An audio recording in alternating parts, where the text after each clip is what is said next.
Welcome to Open Minds, Open Mic, the place to be on a Friday night. We have a very special delight for you tonight.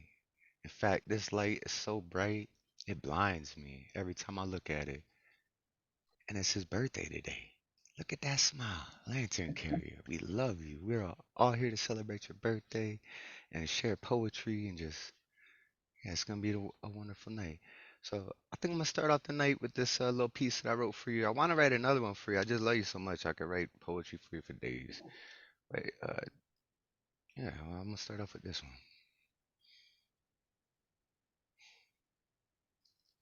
There is a light far off in the distance, yet I feel its warmth in my spirit, a shimmering orb of resilience, beckoning to all who see it. It shines bright, but does not trouble the eyes.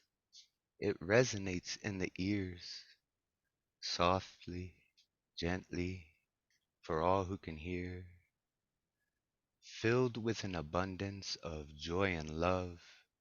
This light will forever illuminate from above, a wondrous wisp dancing elegantly, brilliantly, consistently filling me with a subtle calm, palms pressed together, head nod, an acknowledgement of the awe, the brightest lantern. Truth be told, this light is carried by a pure soul, one whom I'm proud to know.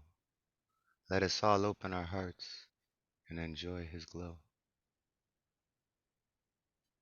Awesome. Oh, that was Ah, so beautiful, Tom. Thomas, you melted my heart, man. It's so sweet, so sweet. Touching, heart-rending piece.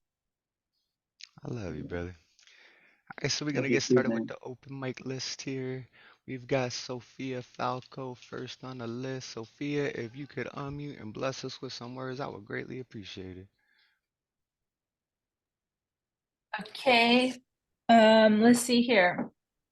I'll read an excerpt from my forthcoming book, If My Hands Were Birds, a poem, to be published by Uncollected Press. And this will be my fourth collection. So, and I'll have a little timer. So I know where I'm at.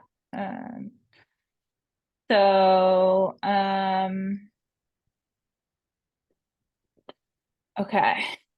And I picked like a little scene that is like cohesive. So here we go. Here, the former engineer directed me, don't drink coffee after 3 p.m. I didn't comply, drank coffee in secrecy past the cutoff time. These coffee cups had to explicitly say coffee on the side. They were manufactured that way, not born that way. While I hated the bitterness of coffee, but would drink coffee for the caffeine, and the coffee would sting my tongue. Taste buds on revolt, on strike, but I did it anyway without a fight. Then returned to searching through the eerie bookshelf. Coffee Club appeared as a jinx. My other roommate, like a lost orange balloon taken to the sky, untethered to reality, she tried to make an orange juice concoction on the house. However, this was successful to her. Maybe she thought it was a magic potion, yet I believed it was undrinkable, but she gleefully drank it anyways. The consistency of orange juice. Okay, this is the part I'm I laugh through it.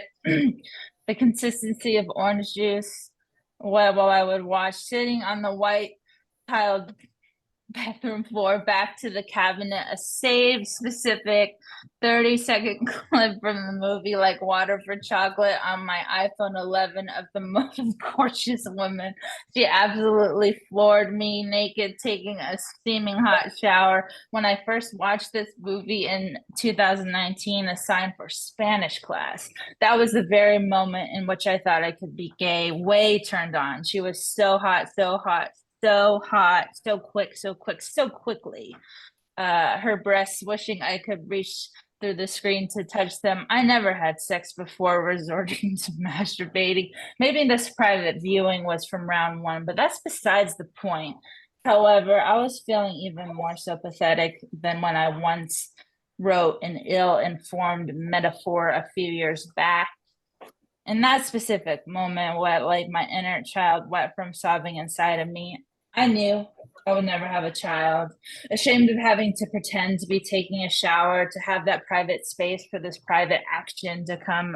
But this was what's due instead of crying, yet at the same time, not a puddle of tears because that was an impossibility. In beginner's poetry class, I did think that up. Feedback. In beginner's poetry class, I did think that up in one of my earliest poems. The speaker was to jump into a puddle of their tears with red rain boots, yet rightfully so, receiving harsh feedback in deliberate red ink cliche. I agreed. I clearly didn't think twice of how many tears a human could produce at once. This never left me a scar, making me a sharper and keener poet. Whereas what puzzled me was when my professor explained on the first day of class why he used red ink 24/7. He announced this to us young poets too, specifically so this would mimic blood like a wild animal tearing our poems apart. Yet, should words be anthropomorphized as parts of animals, the poem in animals, and his feedback rooted in bloody violence mauling our innermost thoughts? I never asked the question and instead continued to sit in silence. I saw the supposedly stable minds of these staff members marked by other individuals' traumas, but still I was doubting possibility of equilibrium in their minds, shattering the window of tolerance. Countless times were wounded people, but some also powerful geniuses facing such extreme emotions and have such force to break it, who has ignorantly set fire with each step and literally them, the ignorant folk blindsided by their own ignorance, having no tolerance for the LGBT community, who have the mentality of crash and burn, superficial slack-wearing imposters and hungry eyes imitating dollar signs. Who would you rather have on your side? People believing in the pixies, possibilities of pixies fighting mortals, or oxymorons and hateful lovers who have not simply visited this world, but who tried to run away from visitation, like the one I know personally with those distant eyes, and I wouldn't trade places with him, who says completely stable minds are a thing. Some are drug free, but still fucked up, having done no ecstasy nor LSD, but can still write psychedelically. No magic mushrooms needed here. I'm with you in spirit, is what I wanted to hear. I'm with you in this full house, but no, I'm alone. They're with her in the backyard. The delivery man, he brought chicken wings here on demand. She who DoorDashed a family size order. I was at the one at the door to pick up the brown bag, skin and bones and no heart. I filled with emptiness, just a witness to laughter as I sunk further. Allen Ginsberg once wrote, "This actually happened," and I concur. Thank you. Yeah, everybody unmute yourself and give it up for Sophia Falco. Woo, come on, What the fuck? Sophia. That was Amazing. fantastic. Yo, that was Wow. awesome. Yeah, Sophia, awesome. Thank you. Make sure y'all get that book too, an epic poem. It's just one like huge poem. If my hands were birds. Your titles are so on point with your books. I love it. All right, coming up next, we've got Terri Rose. Terri, if you can unmute yourself and bless us with some words, I would appreciate it. Hi. I recently, a friend of mine passed away, and I wrote a eulogy for her, and I've been working out like some kinks in it because the actual funeral's not till Monday, and I'm not sure they're going to even let me read it, but if they do, I have to be ready. So I don't know if that's going to bring down the room a little bit, but Nah, I think life and death and birthdays are all the same, right? It's just a transition from one stage to another. And if you would like some coaching or feedback, let us yeah. know and we can kind of So help you out. far, I have it published in Substack too, so I don't know if you can go and make a comment or anything in there, but a little bit slow opening. I thought I had it open.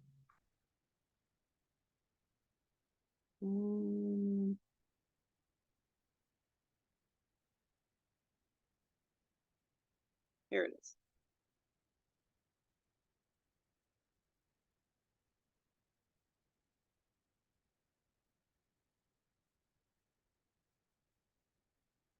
I was asked to write, oh, sorry.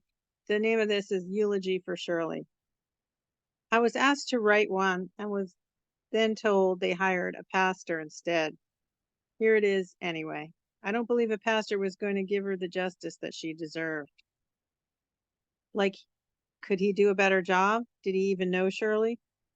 I think no, because for at least the last 3 years she was in a nursing home. And there was not much church going on in there.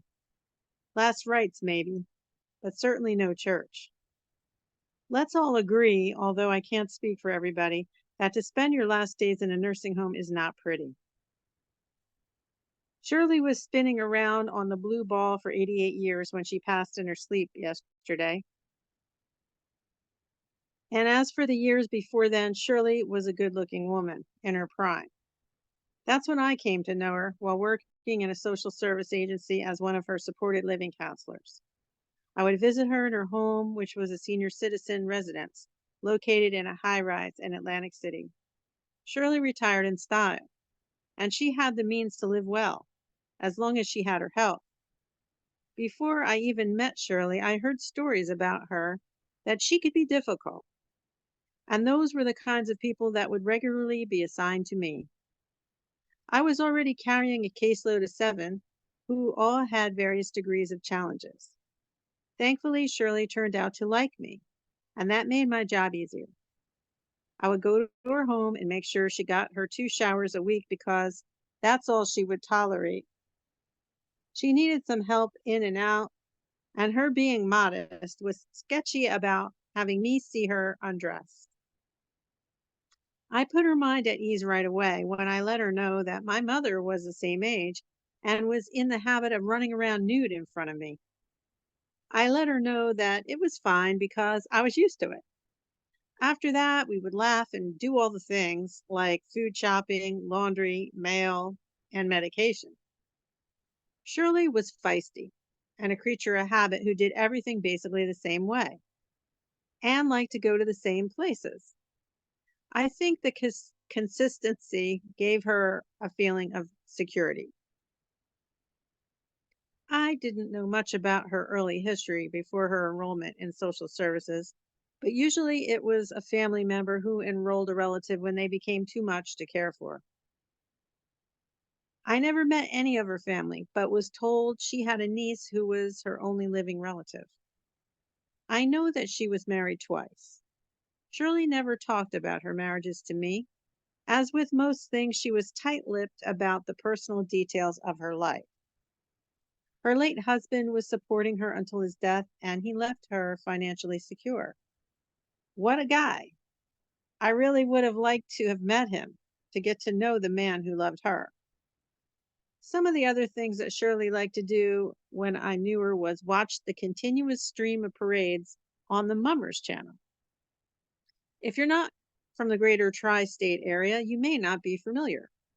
Best explained as a bunch of guys dressed up in elaborate costumes, parading in perfect coordination, playing instruments and dancing to extremely loud versions of popular tunes, all with a specific theme in mind. They've been doing this every New Year's Day in Philadelphia for years, and someone has it all recorded on this channel. Not sure why it hadn't caught on elsewhere, but closest thing to the mayhem that takes place in the streets of the city of brotherly love is Mardi Gras in New Orleans. The point of all this is to say that Shirley would watch this nonstop, even in the summer months, and then say, "Oh, look, it's snowing." She would believe whatever was happening on the TV was live news reporting. I think I tried to explain it to her once and was waved off by the other worker as if to say, "Don't bother trying to explain, she won't understand." I kind of liked that she still had moments of childlike curiosity about life. in contrast to the street smart Shirley, who wouldn't take any shit off of anybody. I think we recognized similar spirit animals in each other when it came to that. Either way, Shirley was a force to be reckoned with, and she will be missed.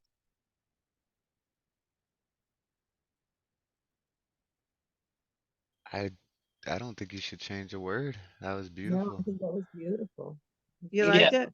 Yeah, I love the ending too, like all their joy and like you know what I mean, like where you really raised the room back up to celebrate her life and that childlike wonder still in her later years. That was beautiful. Everybody unmute yourselves and give it up for Terri Thanks. You can hire me Yeah. for your eulogy now while you're still alive. She's not taking requests for eulogies to be Right. I write your eulogy. Hey, this way you can edit it if you want, right? Like, Right. You don't like it, you you can only get two change edits it. though. Yeah. Yeah. Thank you so much for that piece, Terry. That was beautiful. Yeah, I hope they let you read that. Um, that would be amazing. All right, coming up next on the list we have Mattie, aka Baby.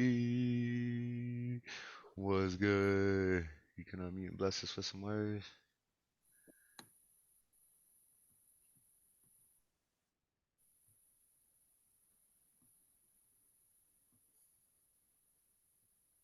Hey, yo, Mattie.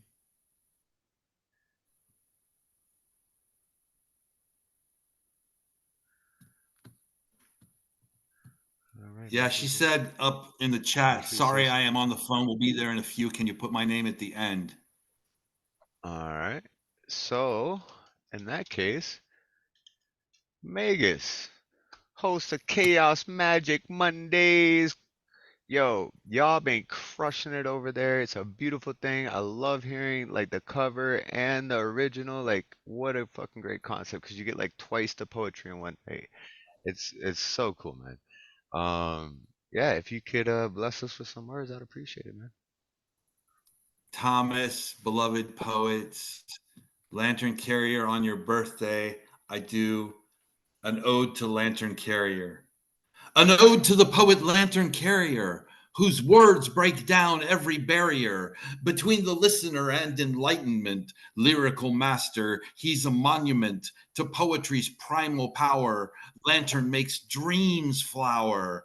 Lantern Carrier lights the way, visions of a more beautiful today, keeper of the sacred flame, the truths he does declaim, open minds and open hearts, his words mapped out on galactic charts. Oh, Lantern, your light so bright, your poems are a joy, a real delight. World traveler, healer on a global scale, compassionate wisdom in every tale, wrought with golden images of light. You are the embodiment of what you write. Elegant dancer with the love supreme, Lantern Carrier is the sweetest dream. Your voice lifts up our spirits high. Your voice and light does darkness defy, illuminates us like the sun in the sky. Lantern Carrier, you're one amazing guy. This ode alone may be insufficient, but for we are but poets and not omniscient to describe his greatness in a few lines, a fool's errand within these confines. But we have chosen to poetically try to elucidate why he's so fly. I hope this poem can do him justice. Those that know us surely trust us to give him love universally, like his poems flow naturally from his lips to your ears to wash away all doubt and fears. Lantern Carrier was born to bring light, not just with words, but with actions so right. He travels the world to share comfort and love, a sacred duty he was sent from above to illuminate the way for all who would follow. Lantern speaks truths, his words never hollow. Our griot, a storyteller so great, envisions utopias our souls liberate. Through his work, we have all grown, heard profundities we'd never known. Lantern Carrier, dear, carry me home. You're ever near, no matter how far you may roam. Lantern listens deeply to every poet. He has heard you and you'll know it. He is here for our community, a righteous titan. You will see storytellers of life's boundless beauty. Philosophically, he's heavy duty. paragraph pharaoh, meditative maestro, compassionate captain, oh captain, my captain, bringer of light, Promethean fire. We turn to you when shit gets dire. Your soothing cadence makes it all okay. You always know the right thing to say. Thank you for being you. Sounds cliche, but it's true. It's not just what you say, but all you do. Lantern Carrier, we love you. Thank you. Yeah. Everybody unmute and give it up for the I Magus, mean, the Gustav poem Sallas. itself is so excellent and the content is so good, but I keep hearing your rhymes. You're getting better at the rhymes as well. Woo! Yeah. Wow, that was awesome, Megan. That was Yeah. good. Nice one, Yeah. man. That rhythmic flow, man. Thank you so much, Magus. I appreciate you, man. Happy birthday, brother. I appreciate you all. Everyone here, I appreciate you all. Thank you so much. Thank you so much.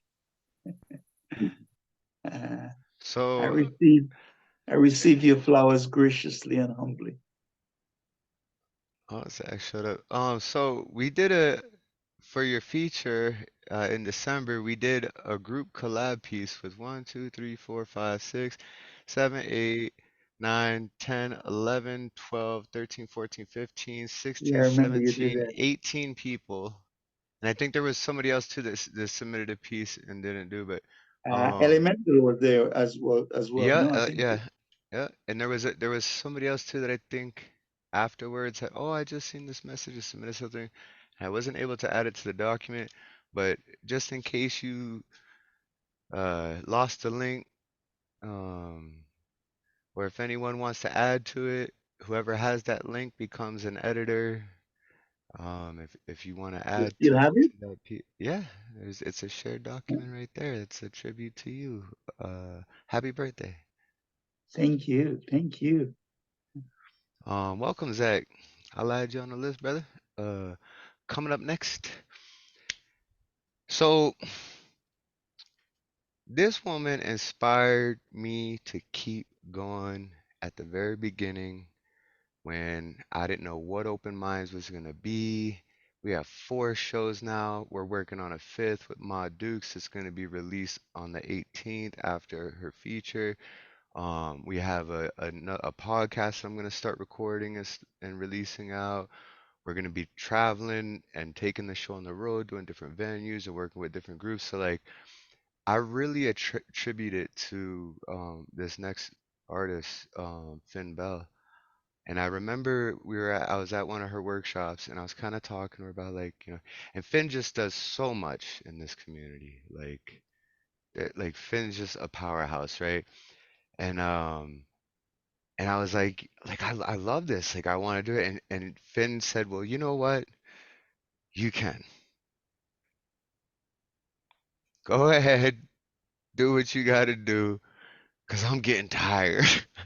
Because I got so much going on. If you can help fill the gap with this community, you have my blessings, Thomas. And that like it just inspired me to, just, do everything that we're doing with Open Minds. And it like I really attribute it, to Catalyst, of course, but to you as well for like inspiring that in me and just taking it from more than just an open mic to like all these other different venues and avenues. And Thanks so much, brother. That means a lot. Thank you. I really appreciate you and I appreciate your work and we love you. Love you. Manatita, happy birthday. Thank From you. yours, from my soul to yours. Thank you. My soul sees your soul. So the piece I'm going to bring today, unfortunately, is not super happy. I want to try it out on your guys. It's an older piece. I've done some editing on it. I might make it part of my set for my International Women's Day episode that I'm a guest for, that we're pre-recording. But then it's so long, so I'm kind of tripping on it. I wanted to share it with you guys. Again, I think you may have heard it. It's called Cry/Dallas. Cry Dallas. And yeah, I'm sorry, I was crying right before this because I found out something sad, so I'm a little sniffly. My trip was set for failure even before I set foot for the first time in Dallas and met its still heat, its dry, flat terrain. Also, I'm sorry, this is going to be a long piece. It's like 5 minutes, so forgive me. The beginning of the end was in motion. It presented itself and deflected reality. I pretended that I simply failed to see it. I kept clinging to this romantic notion of love, teetering on May, December. I was young then. Schmaltzy rom-coms and the fluff found between the pages of Wildfire still had their teeth sunk into me. I kept clinging, even after I saw the reality. The reality was older by about 20 years, but who was counting? The reality had a hereditary heart condition. I feigned somewhere along the way that I had donned the trappings of the correct maternal compassion. The reality defended, never apologized, never made amends. Each time it promised, canceled, promised it'd make it out to the Bay Area. I forgave, held a grudge, forgave, helpfully built the story that had us both believing he had suffered from a fear of flying. Nodding understanding, uncomprehending when he claimed he couldn't just up and leave. He had to be responsible, had to be a man. He was supporting his parents. Never you mind, no matter at all, that beneath all that noble, red-blooded male Americana, caring and capable, was a grown-ass man still camping out at Mama's, biscuit and gravying it up, freshly laundered press shirts on the made-up bed in the morning. You can't beat that mighty fine setup, so why mess up things? You could still be the apple of your mama's eye in short pants some 40 years later or so. You could still be a daddy's girl and find you harbor even a different brand, new cherry flavor of daddy issues. But I was still young then. Did I already mention that? I was adamant, I was happy then. It became my refrain as I still traipsed lightly and floated above the weight of a world fast closing in. The poetry in my soul handed off its ideas to my body, and back then she made it into this pretty little thing with only prettiest of words, sprinkling confection trinket pretty on it. Because back then, so was I, this tragic pretty thing, this manic pixie dream, placid surface perfection. And I fooled myself this was enough because, help me, someone listen. I would drown out my own inner voices screaming at me how unworthy I was, how the image in the mirror only appeased me until I stepped out into the open air and met with the stares.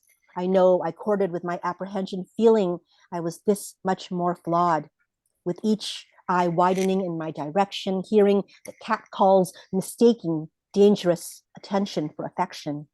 Because it didn't matter that each part of my visible and invisible body was picked apart and fantasized about, over-sexualized, as long as what came before demoralizing my womanhood was any word that approximated beautiful. My ego, eggshell thin, was so grateful, so disconcerted, so overwhelmed beneath any double knife-edged praise tossed my way. My self-image precarious further eroded, and here, faceless yous became vigilant, waiting for this opening, knowing that they could strike, become bolder, that their abuse could wrap itself around me deftly in their rehearsed speeches. And it was only a matter of time until they could push oily eager past my boundaries, impress insistent hands over my body, bruise me in the name of so-called pleasure. I didn't know yet how to form no within every pore. I dampened my shame, saying to myself over and over that I was willingly giving them permission to debase my body. However, whenever they wish, I added, it's okay to that mantra. When they shoved themselves inside me and took their pleasure, rough and repeated, I said it was okay, that I never enjoyed myself, that I said it was okay that with every cry, I did not hand them my power over my body, my decisions, myself. They rubbed my knotted hair, and lulled my fears. I capitulated through brittle-boned excuses. They came sloppy, unsheathed. They came reckless, unsheathed, and still, I let their collective cock lay inside me, spill its seed, because I needed so desperately to mistake warmth arriving and departing as love. Hey, I finally did make that trip to Dallas as planned, plowing past his daily protests and believing that old fool, that sly liar, that love conquers all. He did what all the obedient ghosts do. Stranded, I booked a seedy motel room for the week, already foreseeing a future where I would wander the city, woman alone, easy prey because my damn pitiable pseudo-besotted misery made me sure I was just so. I prowled the minibar in the only clockwork pattern of this ruse, making fast friends with Jack, Jose, and past that, whichever cheap plastic 50 milliliter seemed the most friendly. I paced my quarters, crazed, caged, and sang along on a loop to a song I only half knew, where Faith Hill duetted on the TV set with me. If your love could be caged, honey, I would hold the key and conceal it underneath the pile of lies you handed me. I left my motel room unlocked. I lounged inebriated around the pool until I crisped. I prophesized a future where I would be robbed of all the cash I had brought, where I was innocent and trusting, where I believed in the promise of serve and protect. I scried the looking glass moving picture. In this scene, naivete put its faith in the neighboring town of Irving, Texas, so progressive, so diverse. Now watch closely this next unfolding scene where I called the local police to report the crime. In this sad stupor, in the grip of a mad, stupid heartache, I had forgotten that I was a woman alone. I had forgotten I was a woman in an unfamiliar place. I had forgotten. How had I forgotten? I was a woman whose skin color was brown and not white. I began to sober up, but could not pull tight the corners of myself around me, could not buckle down and stand my ground rapidly enough, discombobulated, when the officers little by little questioned the purpose of my visit to their upstanding town, questioned my intentions, questioned the clothes I was wearing, questioned my mental well-being, questioned my character and morality. They asked, perfunctory, but didn't need proof. I was brown. I was lying. They sought evidence, invading, prying, intimate, toying, predatory, dismissive. I was brown. I was out to exact some convoluted revenge. They plied me for clarification, ears closed. I was brown. I was already condemned. They had the report all typed up in their head in advance. I was soliciting a poor, hapless, older white gentleman. I was a whore. I was selling my body. I was brown. I was dirt. I was worthless. They did this. They did this. But I became culpable in that moment. I did this too. In reiteration of well-worn patterns of other male voices in other times and places, over and over, telling me what my body was, who it belonged to, and what it was for. These pendejos were mindlessly repeating the refrain, and here I was, providing the backup vocals. But in that instance where my body was still faltering, my skin color was already filling in long, starving gaps and taking form.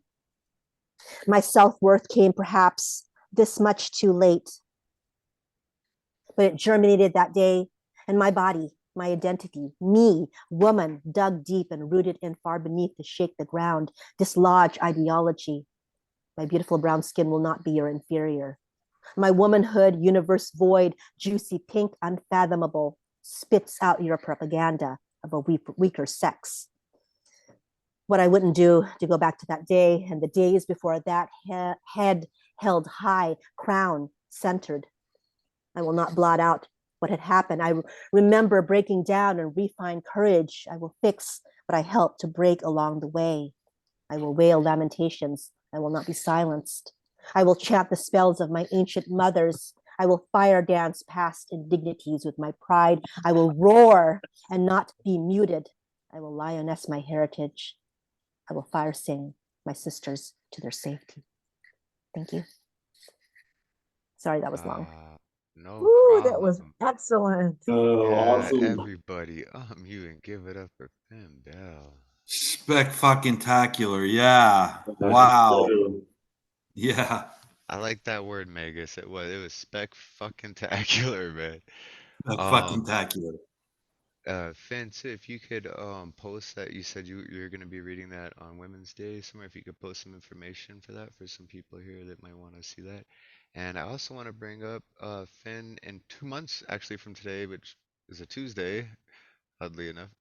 April 9th, Phynne Belle will be on the Heart of the Artist with the Whisper Poet and Catalyst. So yeah, I'm excited to hear your interview and get to know more about you because we just love that. Everybody, one more time, give it up for Phynne Belle. Woo! Yeah. Beautiful. Woohoo! Yeah. Powerful stuff. Yeah. Very, Incredible work, really, Phynne. very brave. Very Yeah, brave. very vulnerable, very brave, very just, oh, that was rough. So let's keep this energy going. Let's keep this love, life, death, torture, pain, rejuvenation, light, all of this just beautiful thing which we call life, and celebrate this man who's about to get on the microphone next because he made it to 17 years old. He's almost an adult now. He still has a childish, wondrous spirit. Look at that smile. So before the world ruins him, let's wish him happy birthday one more time, real quick. Thank you. Tell me, was CP in need to go? Was he in a hurry? No, so He can go Nah, before it's me. we're trying to figure out some stuff with Swan. We might have to go take care of some stuff. She's not feeling too well, so we're trying to figure it out. So yeah, no. Yeah, I'm Sorry here for to the hear moment. Yeah, I'm here for the that. moment. Okay, Happy sorry birthday, to hear though. Happy birthday to you. Thank you. and so Atlas said, "How old is he really?" Asking for a friend. Wink, wink. I'm 52 minutes into my 17th birthday.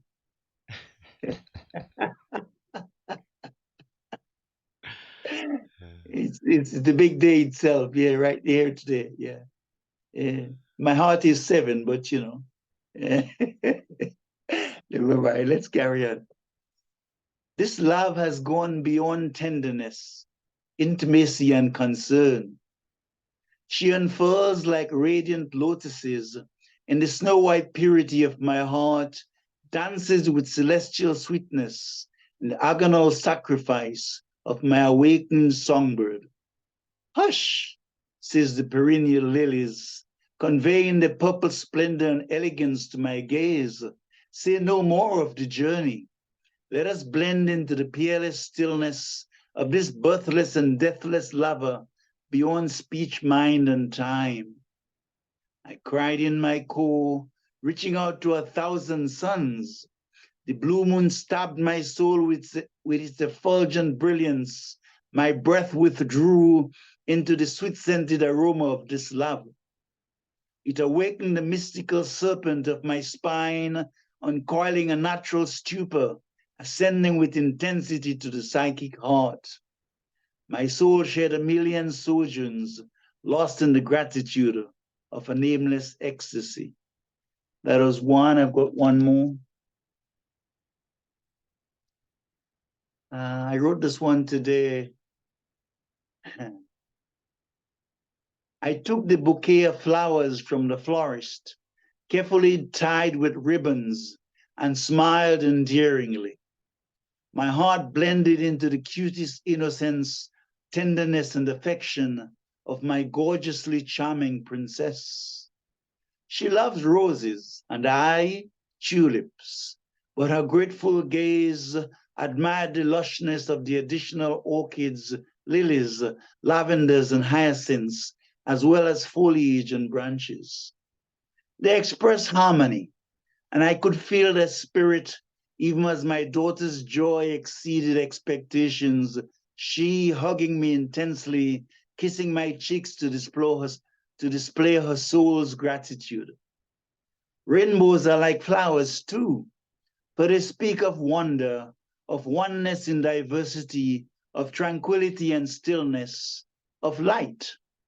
Indigo kisses the vast blue heavens, even as crimson dances in sunsets, and all in unison merges with the crest of horizons. My daughter knew, as I did, as the flowers, of the rose's selfless sacrifice, even as lavenders held sweet-scented conversations with the purple hyacinths. They know that each one is unique, has its own story to tell, an exquisite symphony to the eternal orchestra of love. I recall my grandfather's garden of flowers, a tapestry of marigolds, petunias, and perennials, waltzing in the breath of breaths, all tap dancing on my soul like the strings of a violin, reaching out to the celestial heavens, my own inner sanctum covered in supernal excellence. Today I'm with my daughter. It's her birthday, and we hug, our souls singing of the glory of life and the harmony of creation. Like delicate flowers in fleeting grace, like the rainbow, like my beautiful darling. Love is not concerned with our darkness, but with our light. Today I see no faults. I am filled with pride divine as I have a lot to offer to the universe. I am a most bewildering mystery, just lost in a deep slumber of illusions necessary for growth. Oh, love, do trigger this wakefulness of minds. Take me to the flowing river of my original home. Lantern Carrier, thank you. Thank you, brother. Thank you. What a beautiful poem to write on your birthday, too. That was amazing. Everybody, unmute I was going yourself. to do my mother's poem, but I thought I better go for something softer. Everybody, please unmute yourself. Give this man so much love, appreciation, and wish him a happy birthday. Happy birthday. Happy birthday. Happy Yeah. Earth Day. Happy Earth Day. Thank you, everyone. My poet family, my poet friends, thank you, thank you, thank you. You What made time it is it another there? way around the sun, man. It's only 57 past midnight. It's not too Okay, that's bad. it. Yeah, yeah. It's only 1 a.m. I mean, when But you're you know, 17 years old, when yeah, you're when you're 17 17 years years old, you old, hang it. Yeah, yeah, yeah. You stay up all night, you know? stay up all Stay night. up all That's night right, party. that's right. The big day itself. Yeah, Uh, definitely. No, so were you born in 53? 52. 52, Yeah, I'm 72. 72. That's right. 72 Yeah. años. I was 72 thinking años. I couldn't remember if you were older than my mom or if you were the same age. I was Yeah, I've close. been on this planet a wee while, man. I Just a was few 3 years times. old I'm when 53. Hurricane Janet struck. I Yeah, was my born in mom was born in 1953. 53, so she's just behind you there. Yeah, She'll I be came before your mom. 7. So she has to respect me, right? Yeah, there you go. Oh yeah, I do. I do. Oh, so if I have to ask my mom for something, right? And she says Eh, no, I can ask you, and you yeah, have superiority. So that's she right. overrules, you can overrule her judgment. Excellent. Yes, yes. Lantern, may I travel North America spreading poetry, art, love, and enlightenment? Thank you, thank you. You have mentioned that letter I sent you. I sent you this loving letter for the Oh, municipality or whatever you call it yeah, I, a few I, days ago. yeah, I got it. So Okay, here's the problem that I actually used quite a bit of yours, but I had a few other people submit too, and then that's I fine. started off trying to explain, right? But I only have 3,500 characters. And so I kind of broke it down, and then like when I started adding the testimonials and all that, I was like, oh, I'm like, oh well, instead of doing that, I'm gonna use some of his here. So like I've been kind of just like reworking and rewriting this. Sophia sent me something too that I have to go through. So like Yeah, my wife and I we're being evicted. We got the eviction notice on the 5th. We had 14 days from the 5th, so we got 10 days left. My landlord's a You pretty cool guy. you Like could if send a couple of I would say full ones, meaning a full well, that's what I was essay, thinking too. If I could as well as the and more give testimonial. them like a yeah, you know. So Yeah. I'm gonna speak with them, but basically we're trying to go for a grant from the Canadian Council of Arts. And they said that they support both national and international arts, and we want to bring Open Minds on the road. And so I figure if I had some testimonials from some beautiful poets, like it would help us get the grant, right? Because they have a council of poets. They would say, "Oh, Yeah. these people, I want to help." So I just seen Uh, Freedom raise a hand. Freedom, Hey, hey, we miss you. How you been, girl? I'm pretty good. I was just like gonna ask about the eviction. Are y'all okay? I mean, Sorry, no pressure to share. yeah, we we're trying to trade the vehicle that we have now. We have a Ford Focus. It's an SUV. We're trying to trade that in for like a cheap RV or something that we can like bring our cats and some of our stuff and actually like sleep in. But if that doesn't happen, we're basically gonna just try to head south in whatever we have so we don't freeze to death because it's like -15 out here. Yeah, like it's So winter. You guys are in Alberta, right? yeah, we're in central Alberta, so like Uh, it's if yeah if hmm. we've gotten some donations from the community, so we're gonna take whatever Okay. donations we have there and Mm, use it for gas to just get south so we don't freeze to death, and then just figure it out from there. yeah. But we had like Uh, Causey Cause offered us a place like we could stay there, but that's like all the way across the we wanted to do a whole province. trip, so we're trying to get a grant. Um, We're just trying to work things out, okay. Work things out. Yeah, like I hope that you guys work things out. My dad worked in Alberta actually for like 10 years. Is it okay if I ask if he knows of anyone? Yeah. Yeah. Uh, Because like everyone up here has RVs. Like it's an RV like place. That's what they do for summer vacation. true. And so they're on like Facebook all the time for around. We found a couple that are around 5 grand, 6 grand, and her car is worth about 5 grand. So we're seeing if Uh, somebody might want to make a so you trade. wanted to buy it too? Yeah, I'll ask him if he knows of anyone, but also if anyone has a place, if anything too. Is that okay? Well, like Zach lives out near Washington, like on the border Mm, of BC. So basically, we're that'd be gonna too if we can bad. get to her dad's, if we have an RV, we're gonna try to get to her dad's to get fixed up some, and then head south, and we're gonna stop at Zach's, and then we're gonna cut to Oregon to see my cousin in Portland, spend some time with him, and then we're gonna head down to California, and there's like tons of poets. Like I'm sure Finn will give us a meal and let us park somewhere near, so like we'll be okay. We're just gonna we've been wanting to take this show on the road for a while, and it's kind of the universe's way of saying like, hey, it's time. So Yeah, like I definitely feel like y'all will be okay. I'll ask him if he knows of anyone still in Alberta, though. That's cool. yeah, that would be awesome. Like, well, Yeah, any bit of sending help. you love and light, honestly. And let me text him now. Also, too, I hate doing this, but I might as well. There is a PayPal donation link that my wife set up, but I also have a Cash App too. If anybody wanted to donate or whatever. Mm, Here's the PayPal link, FB, and the like, Cash App is this guy. I don't know if it's the same in Alberta, but I imagine a bit like the rent and rental review board kind of thingy. Like, is it a lawful eviction? Yeah, I mean, he is a detective, so he kind of knows the law a bit. But basically, we had until the 7th to come up with the month's rent for February, and then January and February's utilities. Mm-hmm. And we just weren't able to. I think it's you, Daniel. That's so wow. In these times, I'm sorry, Soldier. That's a promise. That's all right. Yeah, you're gonna be all right. But yeah, let's keep the show going. This is gonna be added to That's the what we roster, gonna sir. keep doing.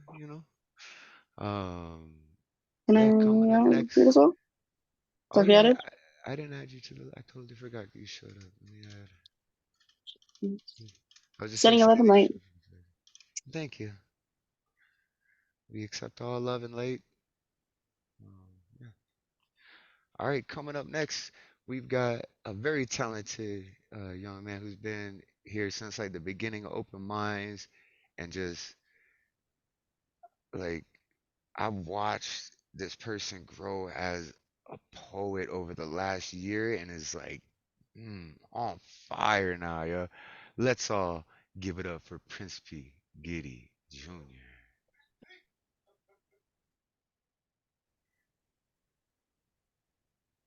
Yeah, my name is Principe. I will be reading two poems. First poem is untitled right now at the moment. I've been reflecting on my universal consumption of everything. I came to the conclusion that I'm not losing to sin. I don't have the expert eye, but would love to have, but would love to die a free man, free from fatal attraction of lust. Love the sweet, love the sweet juices. Notwithstanding, I can't give in. I've been seeing places and people worthy of more. Strippers with banging bodies. Are they hotties? Yes, they are, but I'd rather fall into a sweet soul than just a pretty face. Before I do, I need to get right. Life is a school I can't fight. Lessons in my head, dreams smothered in between reality's bed. I realize now that discipline is the way. I need to bow and let discipline play its role to my soul so I can nurture and cultivate my dreams properly. That's the first poem. I want to be remembered in the afterlife. Be the sun at dawn, being able to spawn magnum, able to spawn a magnum opus before I leave Gaia, and see the sky of Uranus, rule like Zeus, get the fire like Prometheus. Remember, remember for what? My words, burial of the body, not the soul. Would have the toe for have the toe for the living biologically. We're trying to do magnemize my mind.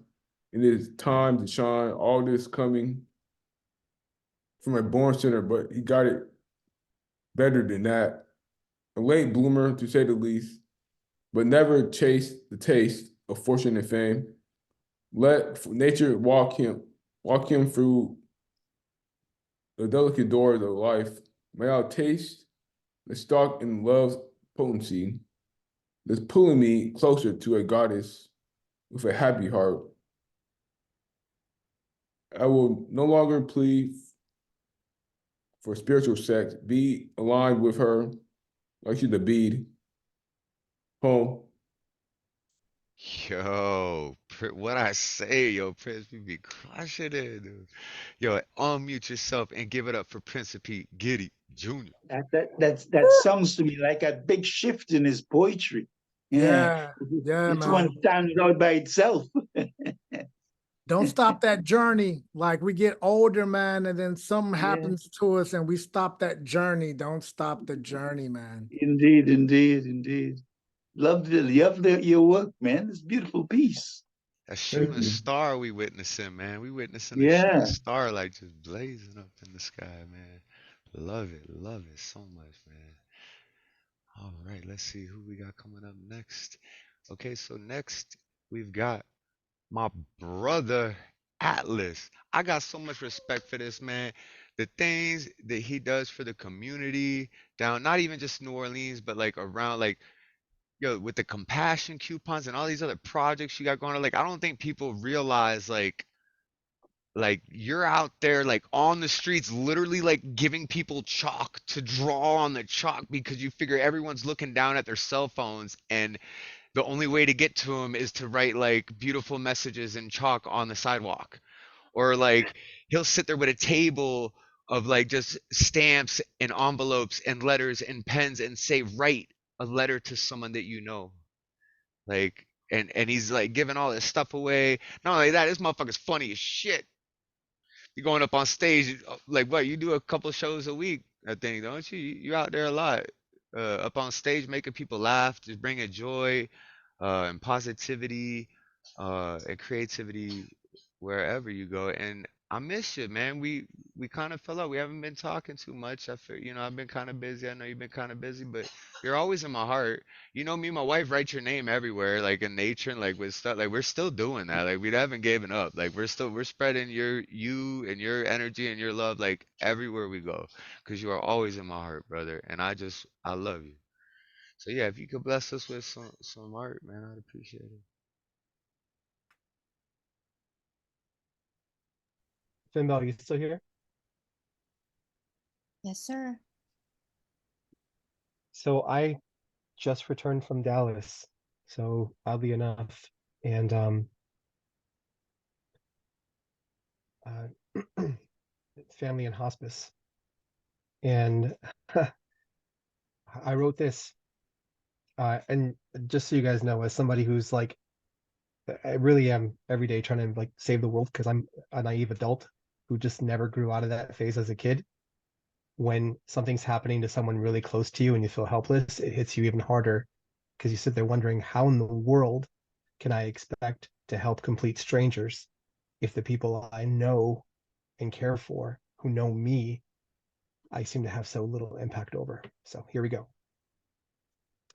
It's late into the night, but I just can't go to bed with all these depressing thoughts shouting inside my head.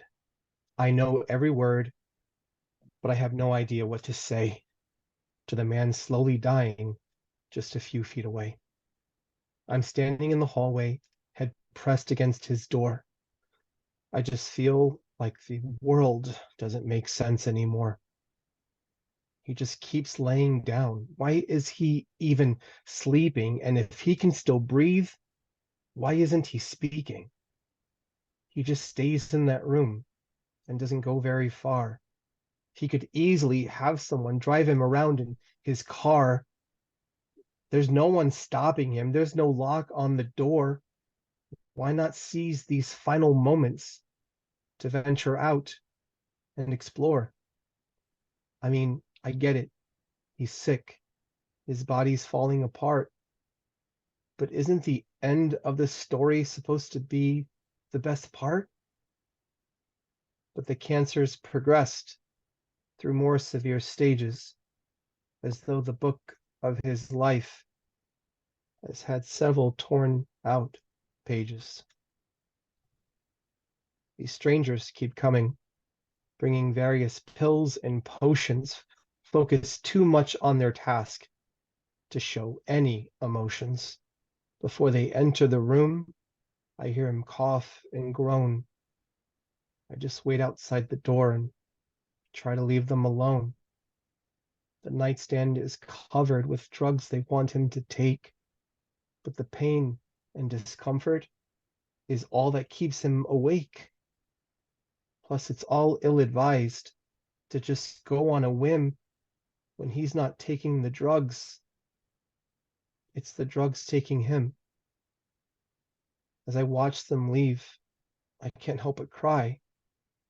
Did they come to restore him, or are they just helping him die? No one knows what to do. They're all just trying their best. They make sure he's comfortable and say, no, get some more rest. His phone's by his side, but no one is calling. Do they have nothing to say? Or all of them just stalling? Once they hear of the funeral, then they'll finally gather, but without him there to see, I mean, does it even matter? His friend's nowhere in sight. His remaining family is small. But his daughter rushed to his side when she received the call. She looks deep into his eyes as she holds his frail hand, like watching an hourglass slowly run out of sand. She can't help but wonder, if his will were just stronger, could he improve his health and stay around a little longer? I feel her sadness and pain so vicariously when it happens to people I love than it happens to me. To anyone in that home, it's all so surreal to watch lost hope dismantle a body that's trying to heal. He trades meals for cigarettes, his destructive passion, as though he's willingly aiding his very own assassin. He says he wants to feel better, amongst other lies. His loved ones plead for support, but he ignores their cries. I feel so helpless beside him. All I can do is observe, to watch a man suffer a fate I know he doesn't deserve. Thank you. Oh, that was powerful, man. Thank you for that piece. Everybody unmute and give it up for Atlas. Thank you, Atlas. That was awesome. That was really good. I, I sit and suffer every day with my pain, and I'm very alone, and that was very moving and touching to me. Thank you. Oh, you made my mom feel good. Thanks, Atlas. Appreciate that. Oh, there you go.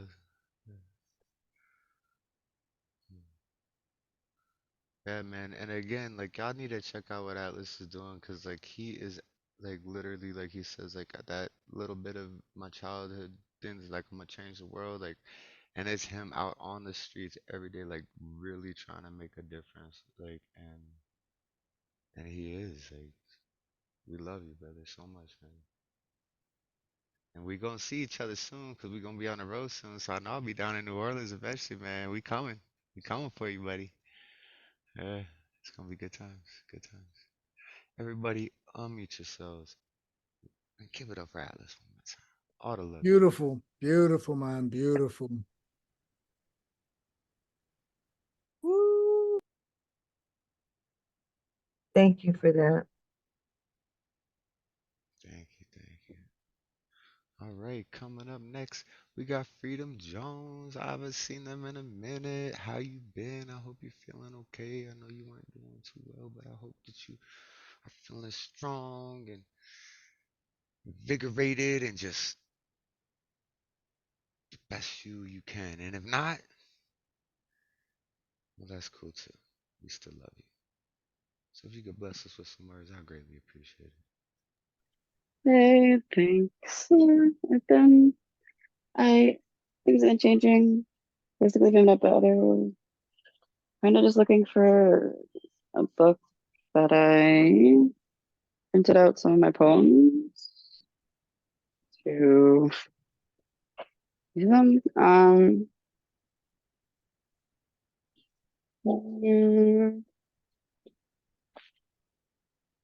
Give me one sec.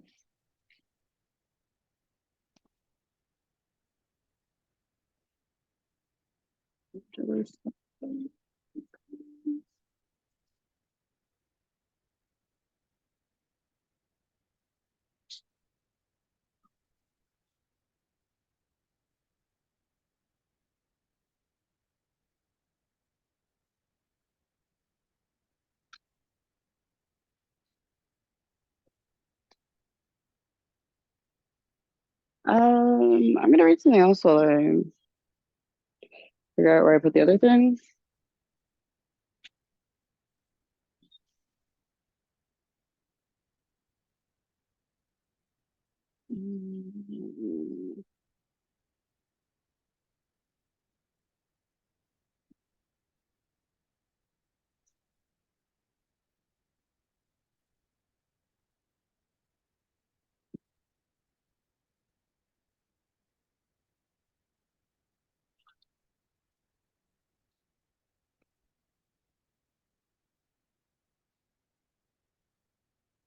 Okay.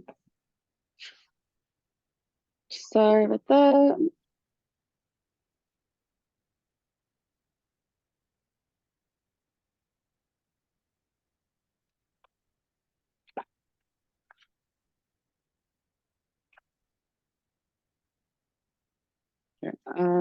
Give me 1 second.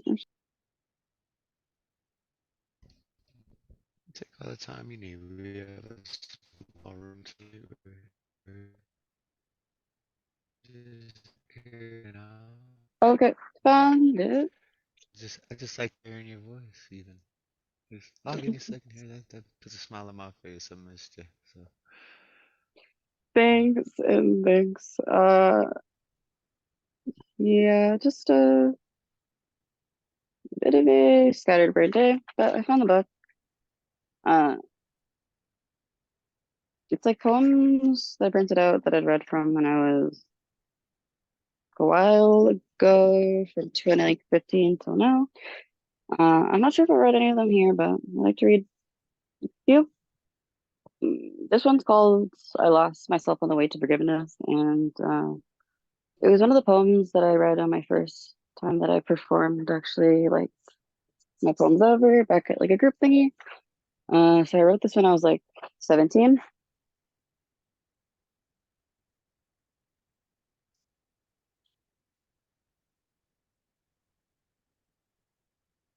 I hate it, I hate it. The face crumbling event. Salty water from my eyes flows down to my lips. Reminiscent, nostalgic, trivial at best, because in the end, there's still a cavernous hole in my chest. So I'll stay with my bitch face stone expression. I won't allow my features to soften, because you can't see what's resurrecting from the burial grounds that I laid. Spent time with dirty hands to get rid of my shame. Put an effort to get rid of the pieces of me without using glue to mend the spaces in between. In the end, I was left with something I couldn't recognize. So I closed up my voice and blurred out my eyes. But there's only so much days that can be wasted away in a place without a sense of self and anxious fidgeting. You've done this before, dug yourself in the dirt that expectations and media can still do with. So forget the things you've done and all the stupid shit you said, because you're probably the only one with small moments stuck in your head. Yes, it'll take time, a while with active distractions, but that's why you got your list of forgiveness. Say it loud, even if you travel back into the feeling, because one day you'll look back and there'll be no heavy drowning.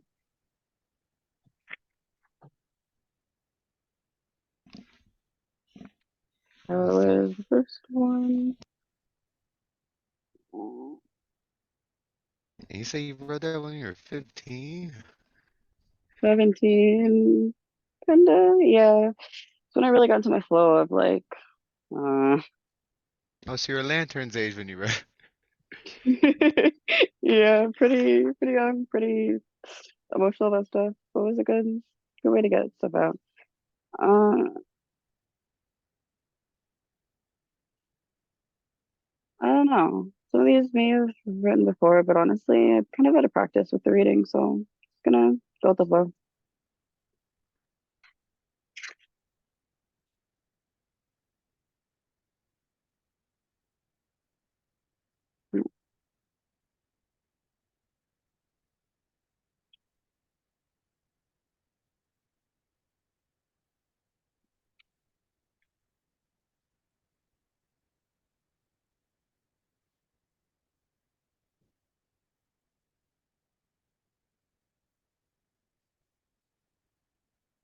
I am a warrior of life. My weapons are love and kindness, compassion and understanding, melting away the guilt and shame in me, getting rid of the blame in me, revealing all the beauty underneath, scars carried from all the battles I once thought I lost. But I won my life back, fought death itself, looking it right in the face and allowing its embrace to mute the sparkling parts of me. Then I struck my blade of hope and killed death itself. I survived. Not without some damage done, but I'm hoping with time that the pain becomes a background hum, no longer blasting the life out of me. I am strong enough to carry all my baggage along the way and let some others take a bag or two, or however many they choose, because this warrior deserves some rest, a lighter load, while processing the heavier things, and laying the past to rest, and opening my eyes, head towards my future of lovely dreams. The things this warrior wants are finally in reach, and they did that. When I look in the mirror and see this warrior smile, the life in their eyes, the hope in their heart, I think this warrior is the best. That was beautiful. Everybody, unmute yourselves and give it up for Freedom Mm, Jones. Can I read like two more? Oh yeah, if there's yeah, go ahead. Thank you for that. Thanks. I wrote this one in 2017. I had this great little cry today, the kind that just leaves you wishing and hoping that your body just suddenly starts to fade. And you don't have to have any effort on killing of self today. Dreaming my days away, all the while with a beating heart and frozen souls, and dreams that this life is actually pretty confusing. I mean, how long can you go with wishing you weren't living? A heartbreaking realization. If I had the right method, I wouldn't quite mind that feeling. But all along, housing a mind that dying away, and all your attempts were just to dissociate. Oh my God, what it feels like to just be awake. Yeah, I guess that it sucks. I'll still have my moments. But I can honestly say, if I really think about it, right now there's just too much life burning away and trying to escape into reality. Like, fuck this. I've always been the one to carry my heart into safety. And why I came to this city, a flame that's always burning. But I kept getting burnt out. And there's only so far one soul can stretch and how much abuse you can take. It's not easy to get away and burn a flame enough to make the ground with a new path, just enough for yourself. But you know, you have to be alive to see it all. And forget the feeling of when things are just right enough. You think about all the times, and in a way, it wasn't too rough for me. It's always easy, but I can remember a small smile in every day. The privilege of that feeling. But fuck it, it's okay. I just wasn't born in that circumstance. I'm sick of your bumps in your road fucking with my past, and I'm already done with that and never was really trying to come back to any of this. Ouch, that landing was quite a hit.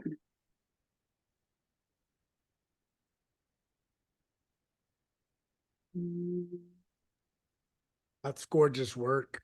Yeah, that last line too. What? That's honest. That's honest, gorgeous work. Thank you. Thanks. I have one more that I named The Fire of Freedom. And I never seem to use it properly when there's all this energy swirling in me, and even all the effort it takes to create such a still state, and what it could have been used to start healing. I think I was searching for a reason, but searching and all the while dreaming to nothing. How much was defense unnecessary, or was I just enjoying the sleeping? I think I got lost on the reason, because I once lost all my reasons. But since then, I have been searching. Sometimes with that just something and maybe, if all, even all along or in between, or just that sickening feeling, sticky awareness and guilty realization, and filthy with my eyes wide open, my life choices and the path I've chosen. But I learned long ago for the importance of forgiveness and loving even those little bits of me I'd like to change. What I'm going to throw away, and burn my path with my infernal love I always create. It seems I had forgotten again just what it takes to find freedom. After all, that's what I've been seeking all along. Somehow I'll just keep burning on. Thanks for listening. Thank you for sharing. Everybody, please unmute yourselves and give it up for Freedom Jones. Woo! Hey. Nice. Woo! All right. So CP just informed me that he is ready to go now. So or later we can jump to CP or we can finish up the list. It's up to you, CP. We got Zach, Amadeus, and then Unmesh, and then we have everyone tentative. So if you want to do your piece now, we can. I'm sure Zach and Amadeus and Unmesh won't mind. Which still early in the night. So Well, just in case I have to pull out and get some CVS meds or whatever. yeah, you gotta Yeah, take care of the swan, man. You gotta make sure yeah, her yeah. voice is nice and silky Well, smooth. Like yeah. you better be taking care of that. Yeah, I So got you. I got you. Lantern, she said happy birthday. She wanted me to let you know happy birthday. So Thank you. Thank her for me. Thank you. we'll do. I was thinking about like this week has been like it's been crazy. I realized that we all go through life and there are people we come across that are deeply looking for reasons to disprove what you are, right? That you're happy or that you're a good-hearted person or etc., etc., etc. Like all this week, I've been watching poets fucking dumbfound me, you know, like bare heart souls, tremendous crazy writing. And today, my thing I ordered came in. So the statistic is still 22 veterans are committing suicide every day. That's 22 a fucking day, you know? Yeah. So this piece is one of the pieces that helped me rank like that world ranking. It's called Band of Brothers. My band of brothers were bred from bloodlines of blasphemy and weeping wombs. We came together under Marine Corps colors. And as sure as I stand in this land, I curse certain liberties for not embracing us as heroes. For we shit, piss, bled blood in the mud from our souls, simply so you can continue to wander around life, judging each other by the clothes and cars people drove. We lived pain and gambled with our lives on the table, simply so you could sit back and shuffle your feet up on the table. We gave up our freedoms for your freedom. We sacrificed our freedoms for your freedom, only to come home to cancers, caskets, and crystallized Christ in our veins. No parades, no memorial services with TV crews at the grave, only company chaplains asking for moments of silence for the silent. Damn right, I curse your fucking liberties for not embracing us as heroes. Some dead, some still slowly dying. My band of brothers were bloodline from bloodlines of blasphemy and weeping wounds, some still crying. Some sons and daughters never having seen their parents smile. Some never having seen their seed's face. I've seen some embrace shades of another race as if it were their own. We lived on razors and drowned our sorrows in alcohol just to ensure we could feel something when we came back home. Bishop smoked till he couldn't breathe. Carrillo drunk till he fell asleep at the wheel. Mike died chasing money for the kill. I've lived lifetimes in muzzle flashes and seen Jesus in insomnia. You should bless the day for never knowing what it feels like to hold conversations with your mama when she thinks you ain't never coming home. You should never know what it feels like to hug your brother's mother and explain to her how you broke your promises of bringing her son back alive home. Mama Johnson, I'm sorry. I tried. I was in the desert with my God, and I can't find enough sympathy in my heart to forgive me. And sometimes at night I want to burn all my scrapbooks and set fire to all my memories. But as long as I can still hear his voice inside my head and see his smile in the wind, and I never knew where the fuck this poem was ever supposed to end. But he's still speaking through me. And he wanted to tell you that he's sorry for not coming home. And we wanted to tell you how much we really do love you and how we curse some fucking liberties for not embracing us as heroes. For I'm still dying. Home. Yup. So, yeah. Thank you. Yeah. Let me do something to bring the energy back up. Give me Man, like I just want to say that like it was very clear that you were like there the whole time you were reading that. Like, you know what I mean?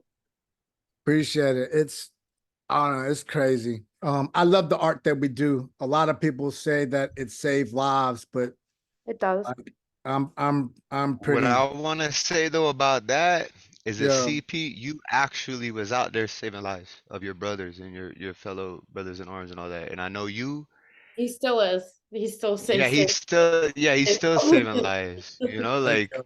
Thank I you, know man. you. I know who you are in your heart, and I appreciate you, and I love you, brother. Word. That was beautiful, CP. That was Thank you. beautiful. Go ahead, bring us up. What you want to read? Yeah. Fuck. It's pulling up right now. This is the title poem from my manuscript. It's also one of the ones that got me, like, you know, the high ranking in the world or whatever comes with that shit. It's called Dismantled Machine Gun. Nothing lasts forever. Like her kiss, his smile, blind faith, like yesterday. Box me in, just don't forget to punch holes in the top. Feed me a truth that never dreamed for a day it could play as a lie, and I'll try not to leave this damaged planet.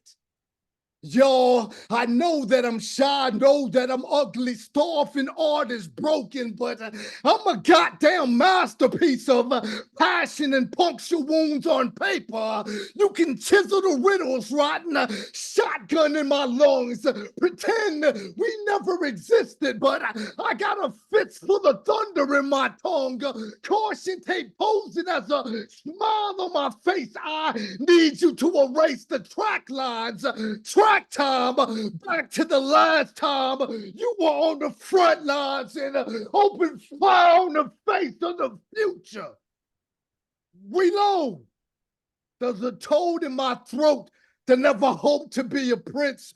Reload. There's a colored kid with white skin holding on to bruises, the same color as Crayolas.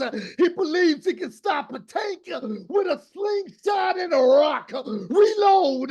There's an angel somewhere staring at a reflection, reflecting on the hereafter with a fist full of sleeping pills and desperate need a laugh that she's about to rock herself to sleep. Because the mirror's got her believing she's something she's not.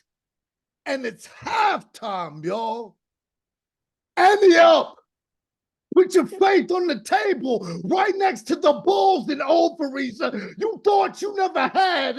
Override your pride. The Messiah is sending us a mayday. Today may or may not be a good day to die. So stop posting up without your passion. Be goddamn brave. As long as there's a fear inside your sideline until God won't be able to blink for 3 days. And if it gets back up, you hit it again and again and again. And you never stop tackling your fears until I can hear Gandhi rolling over in his grave, because everything we've lived through in our life has led up to this moment. The future is yours. Own it, because tomorrow we might not be remembered, but tonight our hearts are burned bright. Rumble, you were bred to be fucking warriors. Rumble, hungry for heaven and everything you own sacred. Rumble, go in life hard and live your sin on the fucking pavement. Rumble, the future is yours. Take it. We are all dismantled machine guns. Boom. Yeah. Yeah. Everybody, Love you. Fucking love complete you. yourself Fucking love you. and give it up. No wonder it That was the was best. I mean, that's the best. awesome as Amazing. always, CP. Thank y'all. And Hope that's you why got he the one energy of the like us. world's best. Fuck yeah. We got the energy. Oh yeah, bro. Fuck yeah, man. Yeah. Felt. You I'm did so worn out and exhausted today, but like I'm like hypey now, bro. Like I'm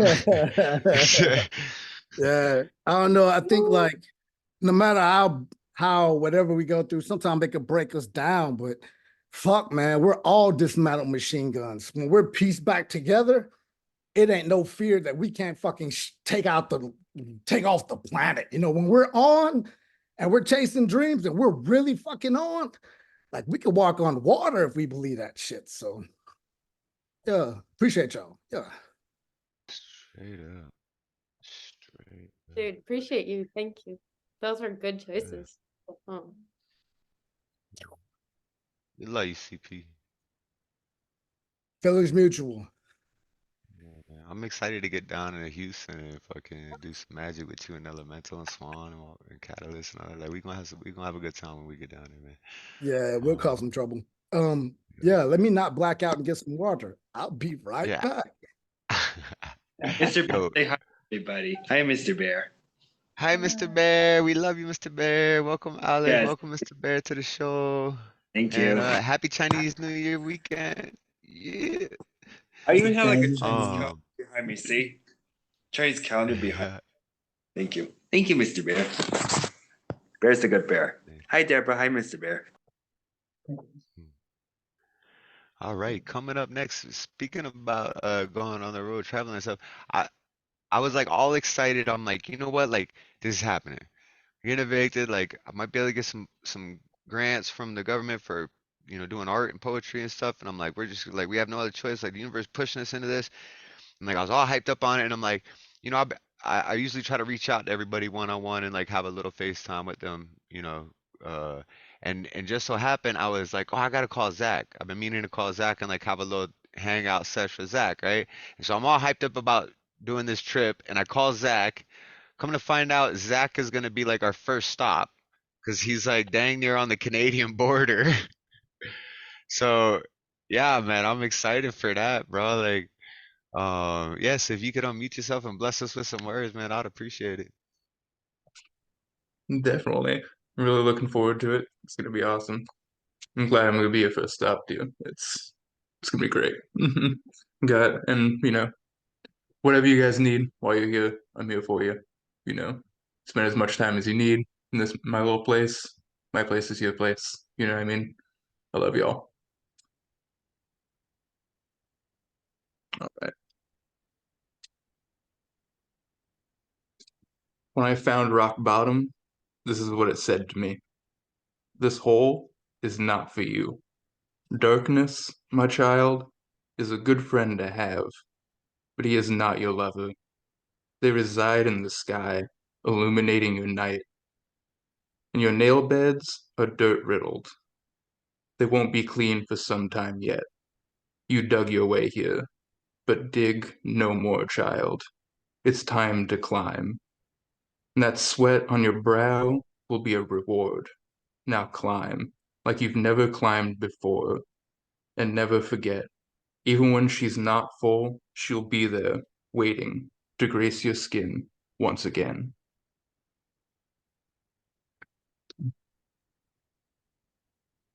Baby, Right. that's beautiful. Thank you. Let her All right. laugh too. Oh my God, you give her time to fucking laugh. I think about your laugh on like a semi-weekly basis. Like it's so good. It makes me so happy. If I'm ever feeling sad, I'm just gonna call Zach and be like, "Hey, man," just tell him like some just awkward ass joke where he has no choice but to just bust out in uncontrollable laughter, and then like I'll be happy. Like that's the cure to depression right there. Like fuck all these olanzapines and fucking all these drugs they try to give you. No, just laughter. Oh, Laughter is I the have to best be honest. medicine. I actually do take an antidepressant. I take Zoloft. I'll be honest about that. So because I call Zoloft like the happy pill because it's like one of those SSRI things, and it makes me more happy in the morning. I admit it. Dude, that's awesome that you found a med that works. That's amazing. Yeah. That's really good. Well, certain SSRIs really work for people, right? Because we burn through serotonin. So there is no chemical for depression. It's Oh, just he's the about to lack drop something. of He's about to info serotonin. dump. Yeah, like there's not like a sad chemical in your brain. It's just a lack of serotonin. So the SSRIs, it inhibits the serotonin reuptake, so your brain can enjoy more of that serotonin, Yeah, thank you. Yeah. Oh yeah, So man, that's awesome that you found that. That's really awesome. I'm really happy for you. It's a good thing that you found something that works for you. Thank you. I want to try ketamine, by the way, baby, because I Okay, think that's okay, what's we'll gonna talk help. about this later. Yeah, we'll talk. Ketamine Yeah, is yeah, after hours. That's after hours shit right there. for complex neurodiverse brains with trauma and a lot of stuff layered in. And I have information on studies and stuff. We can talk about ketamine later. I love you. Mental health is important. It's okay to need medication. It's okay. We're blessed I to did be an able to live in an 8-minute era where freestyle there's so last much night information about and so much my like mental health. biochemical studies that like we have access to these things that we've never known about. We don't know too much about neuropsychology and neurology or psychiatry at all. And it's a lot of guesswork. And we're really lucky to like, if you are struggling to be alive right now, when there is something that you can try. And I think that's cool to think about. Like 100 years ago, like I would have been really stuck. A lot of us would have been really stuck. And like, because these things didn't exist. And it's frustrating to not find the thing that works 100% for you, but it's cool that there's something that can supplement. Anyway, I know we all struggle with stuff. I love you all. I'm in PHP right now and I'm like feeling a little bit of hope. So I'm sorry, I'll stop. I'm excited to chat with you in the after hours, though. I got some plans, man. My wife and I, we got some plans for you. So, Zach, if you continue to bless us with some words, sorry for the for the intermission, but we love you. We want to hear some more. Oh, of course. I would never need to apologize. I love all y'all. I woke up with thorns in my throat, and the garden lacked flowers. But still I searched with Surrender and her sister, Mercury in my veins, the flighty little messenger, and drilled wrist deep into the soil, grasping for roots, and their garden bed was not raised. But it, just like me, needs to rise up. Greeting Surrender and her sister, Mercy. Mercy put her hand on my shoulder and said, "Sorry, sweet cheeks, you're not going anywhere, but don't let the namesake fool you. She's among the most stiff in the garden, for that's the real Mercy, saying that you're exactly where you need to be." Dude, those are beautiful posts. Thank you. Yo, y'all need to follow Zach on Instagram too, cause I was just like, cause I don't go on the Instagram too much, cause like I don't do social media. I just do Instagram for like open minds to like let y'all know that this is going on. Zach does these amazing paintings. Y'all need to check out Zach's Instagram, post it in his psychedelic brain droppings, like some dope ass name like that. Or is this like, y'all need to go check out that art that this man makes because it is amazing and we love you. Welcome home again, and you're gonna be our first stop. Thank you. Thank I you. just want to say something that I was here the night that I think Zach first joined, or like you were here like this, you were here to support somebody or something. And Yeah, I had Mattie. a premonition that night when we were DMing about where you lived and you're up on the border. I had a premonition of like Thomas and Catalyst making that their first stop. And I was just thinking, oh, wouldn't that Oh, be so creepy? you They guys could knew come that down. before I did? Like, oh, I didn't even know. Yeah, I don't know. I don't know who knew what, but I That was was like, like where the do you Dre thing, concepting I Whisper was like, Poet where do in you me about live? this show. And he's like, I'm up in the Northwest. And so I just had this thing when you were talking about traveling down by the east, coming through like down in the, southern part. I was thinking, well, maybe, and I just had a premonition of you just coming down and Bear saying you should come see me in San Diego, whatever that night was. Yeah. It's coming to pass. It God is. willing, gods and goddesses Yeah. willing. We're gonna stop by, see everybody in the Bay Area, everyone, on the way through. We're gonna go through Texas. We're gonna go through Louisiana, Seattle, and New Orleans. We're gonna come up to Chicago. We're gonna like zigzag. So like when we're gonna come down the West Coast, and then we're gonna kind of zigzag around America, and then we're going down to Florida to see my mom, and then back up the coast, up to New York, and across Canada. Do it all again. So yeah. Coming up next though, we've got none other than Amadeus. Amadeus, if you can unmute yourself and bless us with some words, I would greatly appreciate it. Thank you. Thank you, Thomas. Good morning, good afternoon, and good evening to all. Um, Before I begin, I would just like to take this time and opportunity to tell everyone, for this to make sense. So last week on a different open mic, I've made some hurtful remarks, and many poets who are close to me, they began to ask what's going on, if I'm okay, while others just went frantic after I performed and they just removed me without question. So the reason is this: Valentine's used to be a happy day for me, but when my girlfriend died of COVID, I started to dread the month of February, and it affected my works in a poor manner. However, it does not excuse me for my hurtful statements.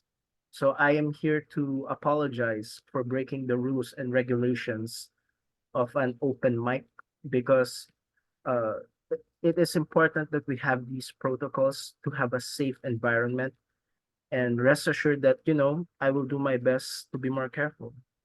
So moving on, the piece that I would be performing is dedicated to all the graduating students and graduating students back in my alma mater. And it's called The Inevitable Questions.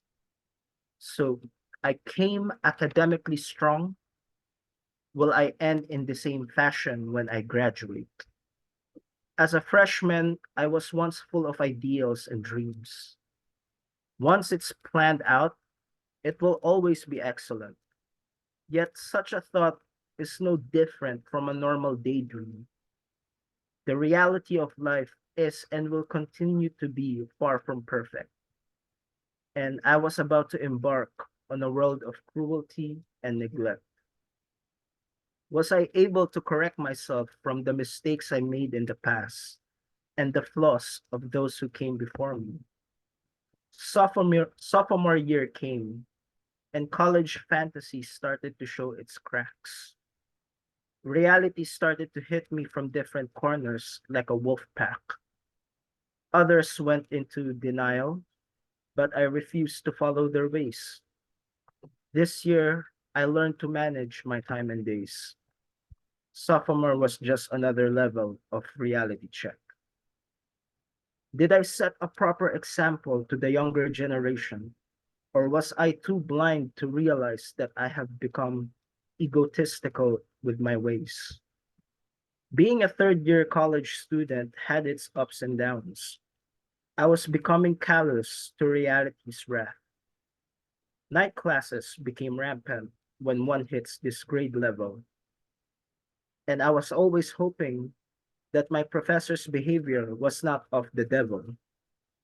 However, this year's level taught me something exquisite: that it is okay to be a little narcissistic with one's forte and wit. However, with caution, because the journey isn't over yet. Therefore, it was with vigilance that I said during this year's level, I may know many things, but I don't know everything. So practice humility. I am now at the end of my college road. What kind of legacy did I leave for the next generation? All these questions came flooding in now that I am at the end of my college career. Inspiration took over to rectify certain issues so that history would not repeat itself. As seniors, we understand that our legacy says a lot about us, and it's just a matter of time before this will have deep roots like an old tree. And as I end this, one more significant question for the younger generation and the elders. Did we make you proud? Thank you. Thank you, Amadeus. And I didn't know a lot about your girlfriend, and my condolences, man. That was Everybody, beautiful. unmute yourselves and give it up for Amadeus. Amadeus, that was beautiful. Woo, Amadeus, yeah. I'm sorry for your loss, man. That's some rough shit. It takes a while to recover from the Yo, and kind if of you said some shit in some other fucking mic and people got mad, like fucking, Um, like they who gives? they they labeled it as a hate speech. I made an artwork, and it really offended a lot of people, especially the community of LGBT.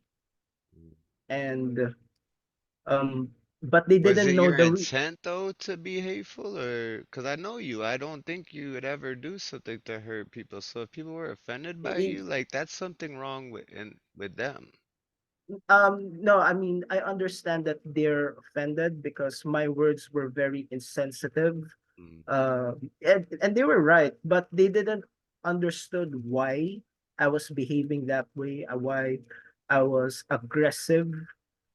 Because, and now you know why I was aggressive, because I hated the month of February. I used to love it when my girlfriend was alive, but But every like I was time saying to you, February man, we're gonna hits, be open room I all understand. day. I So yeah. understand what you're if you need saying. a place to hang out with and people to hang out with, come be with us. Yeah, man. So Bear's doing a thing from February 6 14th to is not an easy 11. day for a lot of people. Guess Same not. So days and we're like, Christmas and holidays. February 14th is not an easy day. And just like with AA, where they hold 24-hour meetings on Christmas and New Year's, like we will be here. We we'll be are here all for you. struggling with the same sense of like this like chronic loneliness. Like even if you have someone, there's like this part of you that's like, what the fuck do I do with this? And it's like usually that part of you is pretty like angry. I didn't hear your poem, but like I trust that like based on the way you showed up to like it wasn't meant to be like fuck this group. It was just like I'm seeing everybody happy and in love and my person's gone. And like there's a lot of anger that comes from that place of like Yeah. not having control over what's been yeah, lost. A lot of It's people spend time in that feeling on Valentine's Day of like I've lost something I didn't want to lose and I need to grieve. And like that's what we're poets for. That's why we're poets. And that's why, yeah, yo, Yeah. since we're doing a more talking and like kind of a salon-like thing, I want to just add that we're living in a time of the cancellation. Like we used to yeah, be right? before you all were even born, poets used to say and write and perform anything that came across their head, dark, ugly, deep, hateful, rage, rant, everything. It used to be known, this is what this art form is for. This is like R. Crumb, the cartoonist, canceled because he's a personal misogynist. No one can separate the art from the artist. And certain groups of people are so, I think, just intent on going around canceling everything that's art, everything that's lyrics or music or something they don't want, something that bothers them.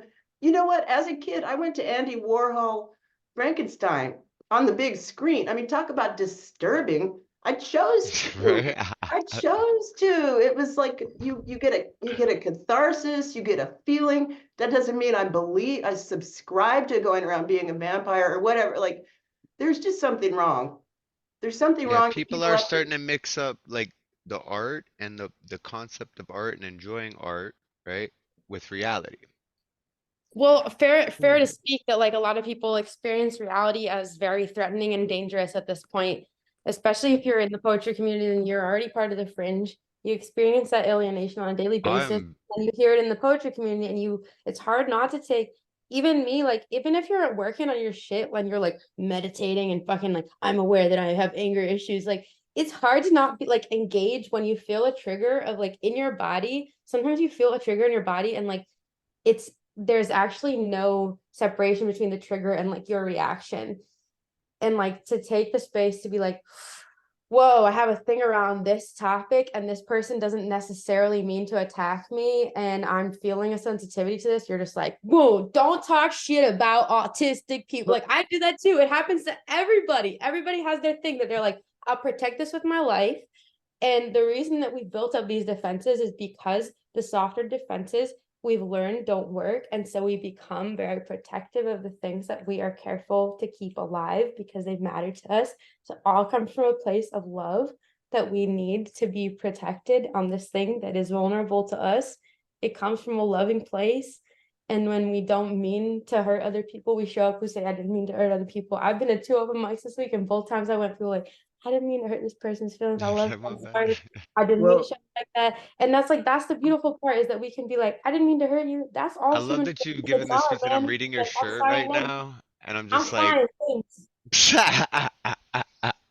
this is my but last little comment about this. Well, maybe my last for now. Okay, if I was to do an open mic, I would probably not give the we have rules about what you can say at this mic. Like I would be completely I never daring, put any balls rules. out, be I like, you always might just hear some scary things. Yeah. You might hear some ugly things. Yeah. If you are sensitive to various then things, leave. turn off your mic or something. Like that would be incredibly controversial, but that would like be a pushback on bringing back people, you know, Abby, actual free speech. Abby, I agree with you because sometimes a lot of times people come on and they have a poem that's very sex positive. It's about positive, healthy intimacy and sexuality, and I can't do it. And I just turn off my camera, I turn off my mic, and I step away because my reaction to it is not because that person, it's just because I can't safely experience this poem in a way that I'm excited about. And that's okay. They're not attacking me, but like that's very like I like your point of being like, if you don't like it, you can walk away. Like not everybody likes so every poem. You've never been to yeah. a single open mic or slam thing where you were like, I love everything that was said tonight and I agree with all Yeah. of it. Like, you know? Hey, so we're gonna try to keep this thing going, but Amadeus had his hand up, and he's the one that started this whole conversation. So Amadeus, Sorry. yeah, if you wanna close this out, we'll move on to the next few folk, and then we'll go into So, an open round. yeah, Thomas, are you still there? Yep. So, you know, as I end this, again, despite the reason, you know, my girlfriend who passed away back in 2021, it does not excuse me for my present behavior. So my art form at the time was meant to attack everyone because I was angry at everyone because I hated the month of February. It felt like I didn't lose my girlfriend. I didn't lose my girlfriend. She was stolen from me. That's how it felt. Yes. Well, she So was. she was stolen That's from me at a young yeah. age, and I remember hating God for it. But with that said, I still wanted to apologize because, especially in the name of the poetry world, because they didn't deserve to be Yeah, attacked like that. maybe you were just a little too much in your own rage and just had to unleash it, you Yeah, know? yeah. I mean, you know me. Yeah, I'm not a verbal abusive person. So yeah, but I we was just love you and having a terrible accept time. you. Yeah, we love you and accept you. And when people say shit when they're angry, they don't mean it most of the time, you know?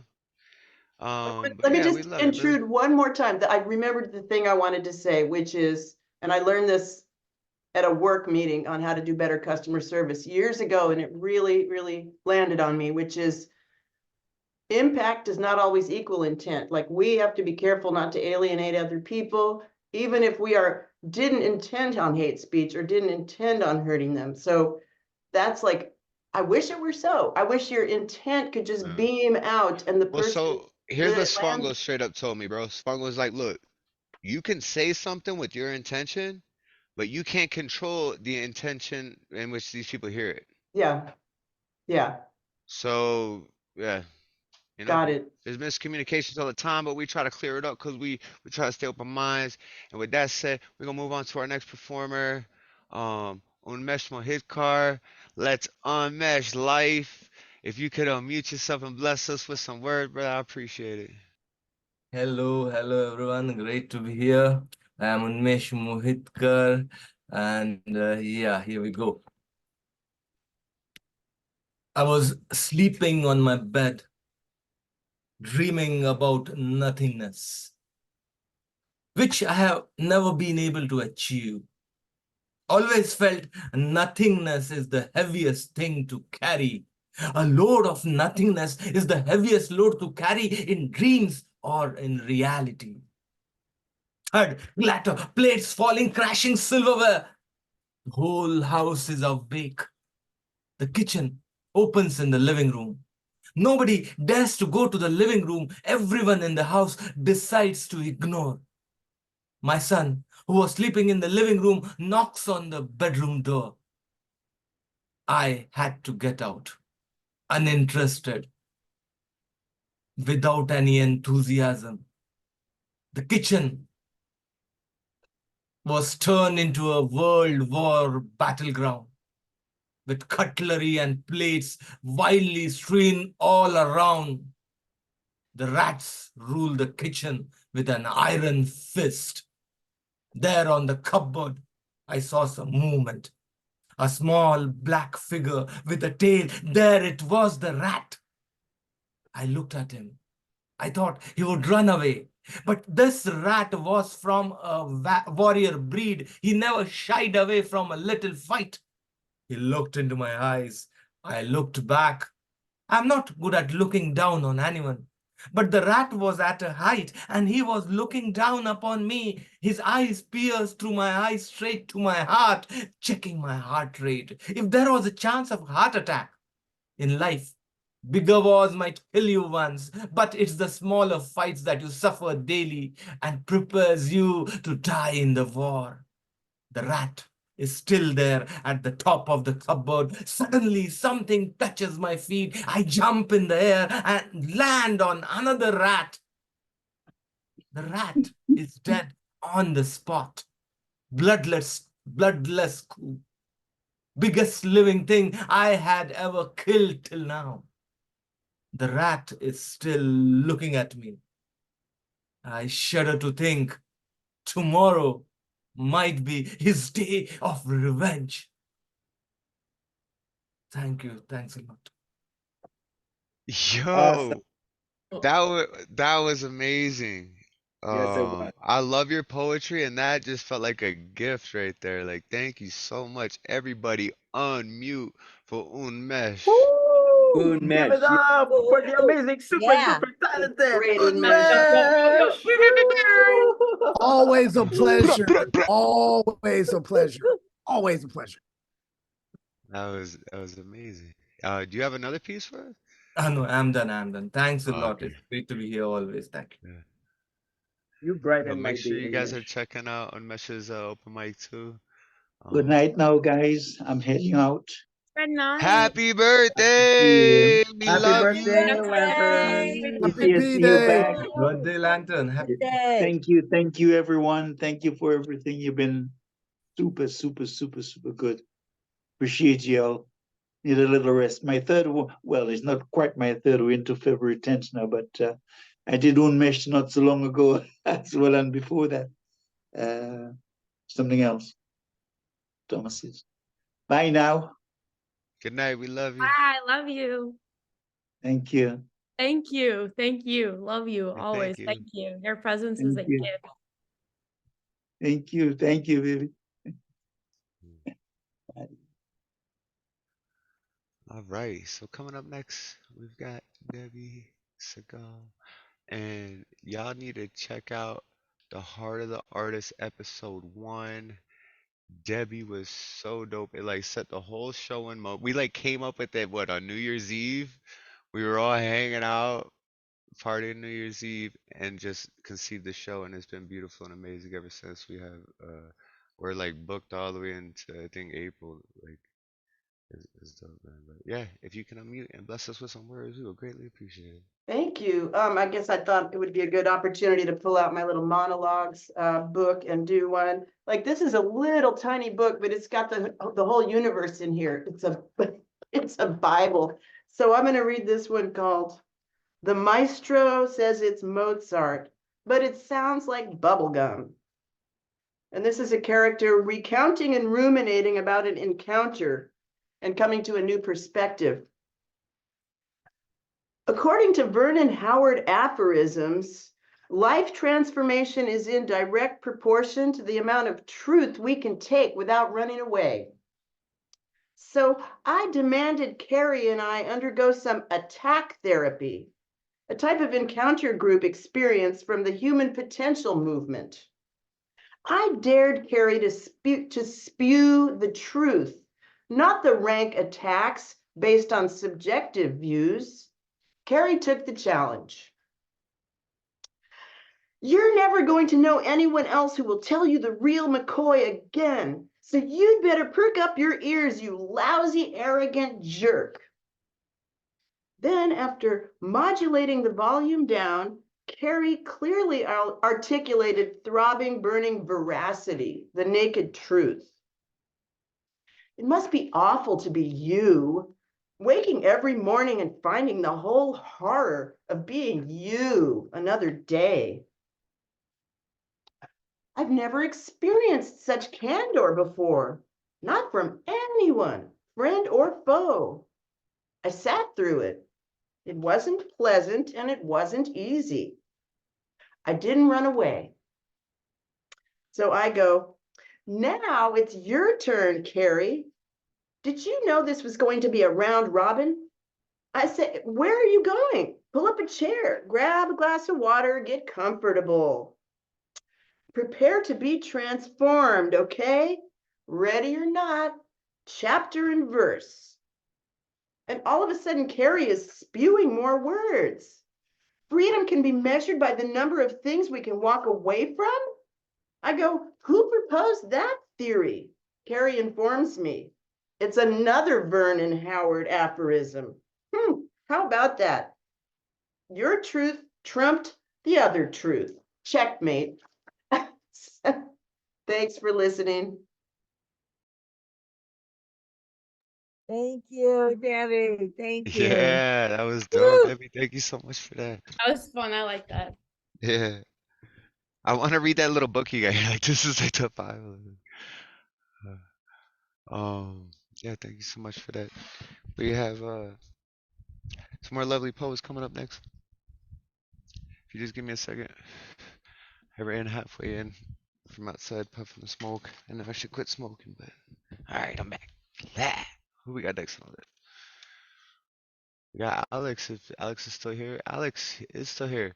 Yeah, I'm Mr. still here. Bear, Alex, can you read us a poem, please? Okay, sure. Hold on, let me go to my files.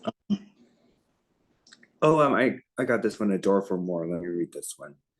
Hold on, let me put it in the chat. It's loading. Okay, okay, I'll read it and then I'll just put it in the chat later, okay? Okay, so A Door for More.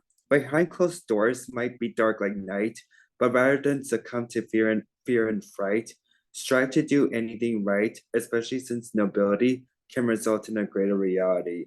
And opening doors to new possibilities could inspire others to take the initiative while acknowledging the human bonds that make all people relative. And a theory of relativity could involve much more than scientific inquiry for the love of everything and hope for humanity. Thank you. Oh, I love that, Alex. Thank you. Love you, Alex. Everybody, unmute. Yeah. Give it up for Alex. Woo! Let's go. Alex. Thank you. Woo! Yes. Awesome. You have a second one you can read us to? Okay, yeah, hold on. Let me, yeah, because I have like over 100 poems on my iPad already. Hell yeah. Okay, so this is okay, so the force of poetic justice.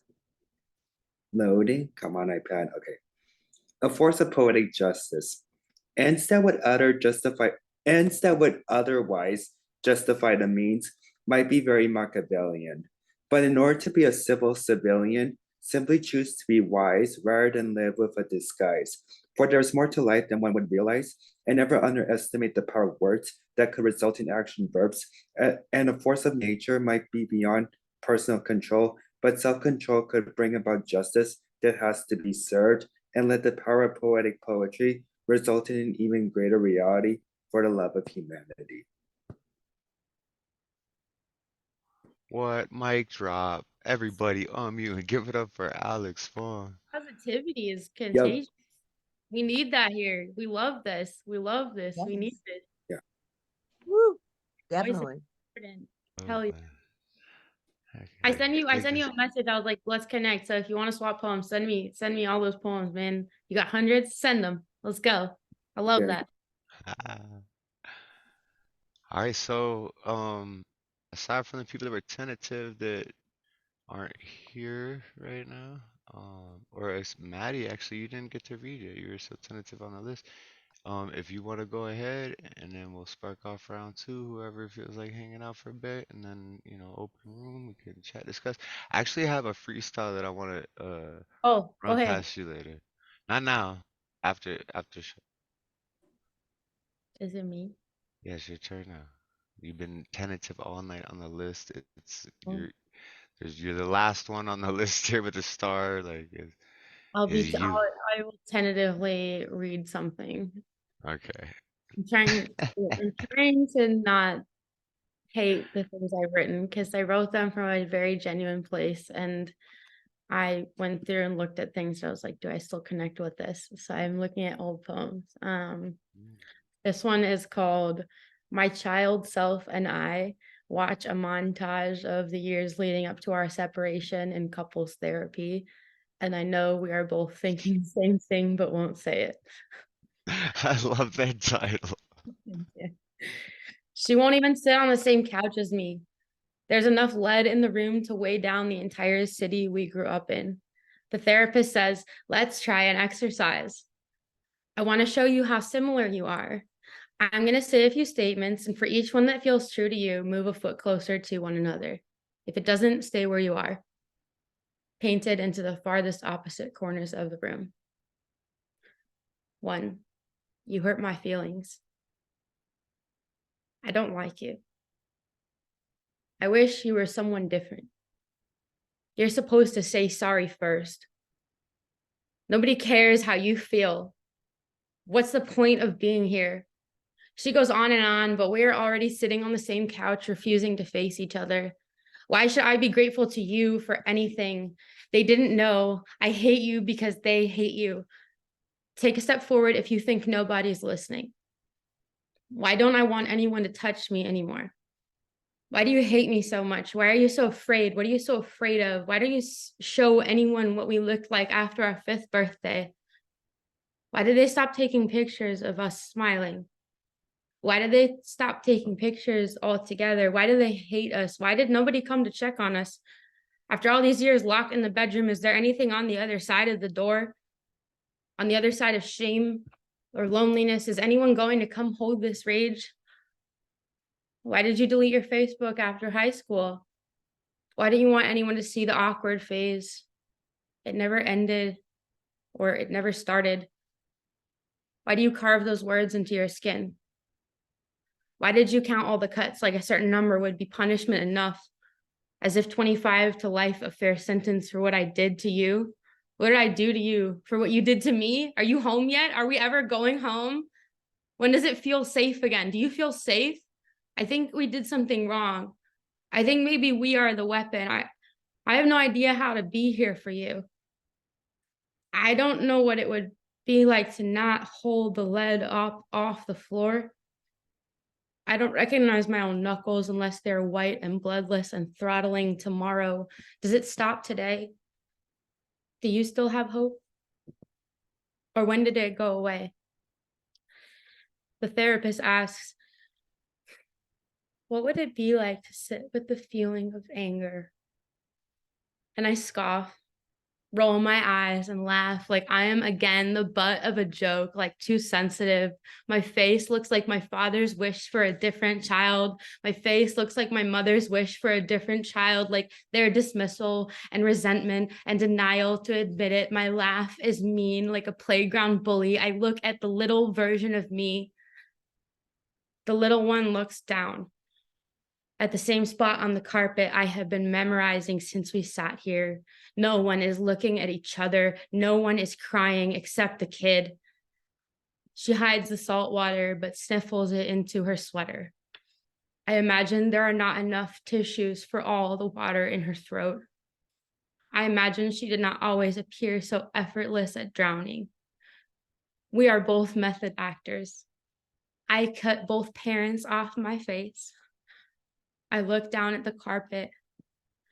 We drill a hole in the floor together, crack a crevice in the earth like God would smite the sinner. What if the grief swallows us up and we burn? What if we're not allowed to hurt this much? I didn't know I taught her that. Neither of us have spoken in 10 minutes. Just kicked, punched, stabbed, killed each other with silence. And isn't this how we learn shame? Became fluent, stuffed ourselves into the corners of the room and turned the eggshell white paint of the wall and disappeared for being too much already, just for showing up. The therapist asked, what would it be like to not be responsible for the feelings of everyone else in the room? And we both think of our mother's silent guilt placed on our shoulders, our hearts pounding, and how we dance to entertain the threat of it. We say it's not her fault when it is, so she would hold us. We both think of our father's whipped tongue, his hands gentle but violent, the locks being removed off the bathroom and the bedroom door, the bathtub, and how we caved in on our own skeletons instead of fighting back, because to be a disappointment, to be rejected, would be worse than what he would do to our bodies, no matter how small, no matter how insignificant. Even if it didn't leave a bruise, we both think of the kitchen sink and our brother laughing at the way our face looks when contorted with helpless rage, like autism can't be contained. We both hear the whole room burst into laughter. Our quirk turned ugly. Our walk turned rehab. Our words turned diagnosis. She asks again, therapist, what would it be like? What would it be like? What would it be like if gravity flipped? What if we pretended for a moment? What would it be like if you were deeply loved by each other? What would it be like to forgive you? She says, the little one, why do you hate me so much? I say, I didn't know any better. I see how you look at the mirror and recognize me. I know it's why you don't want that body. I know it's why you keep trying to leave. I say, you need a friend. Can I be your friend? Can I sit with you in your room, check up on you every once in a while until you'd like to be alone, and then that's fine. I say, if you don't want to be alone anymore, I'll come home. If you want me to come home, I'll come home. I'll rest my hand on your upper back, or wrap you in a hug that feels like the opposite of lead paint, or I won't touch any part of your body. I know you don't like being held like that. I know that no hands can hold this grief. I know no amount of fever can break up the sore throat scar of holding back tears for 20 years. I'm sorry. I'm sorry. I love you. I'm sorry I hated you. I'm sorry.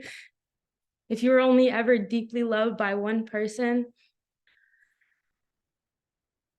could it be enough?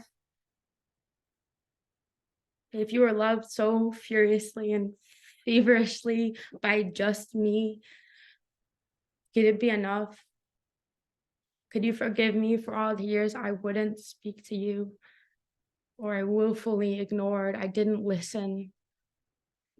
Could you speak to me in flat Stanley pen pal English? Can you try to use your words again? If I promise to listen this time, if I promise, could you trust me to hold all of this as the big girl? Could you get some rest, sweet little girl?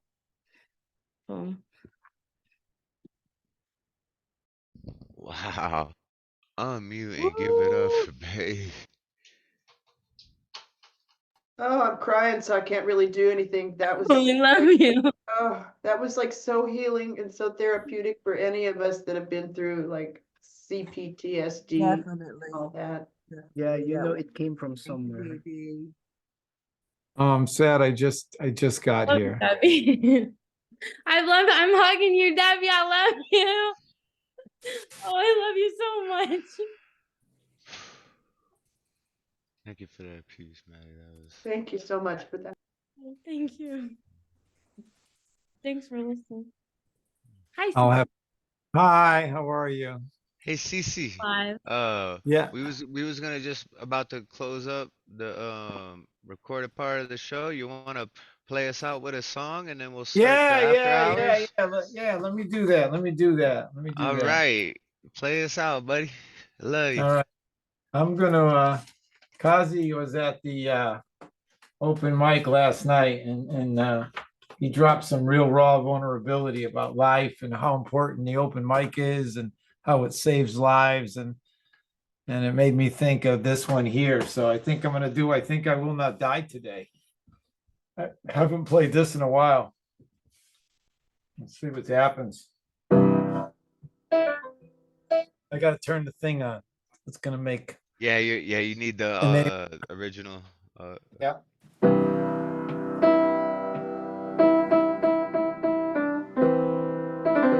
I think I will not die today.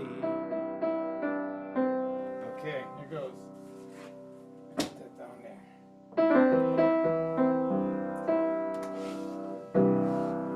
So we got to remember how it goes. I just practiced it about an hour ago or so, just in case. I think I will not die today.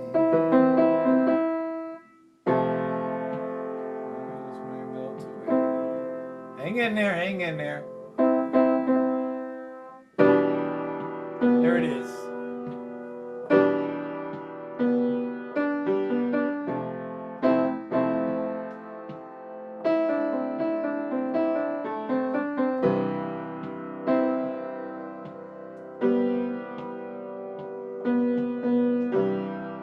I think I will not die today.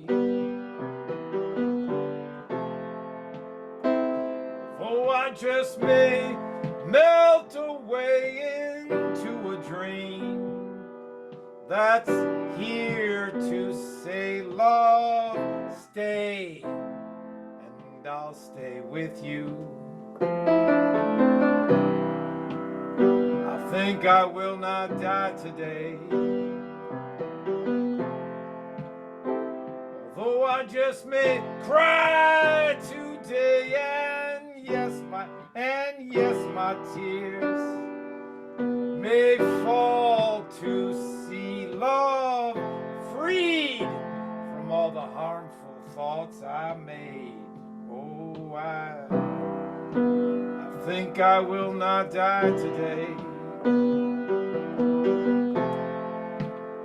Then doubt itself throws choice my way, yet it's as simple as you being here, and no one can ever own love. Oh no, I think I will not die today.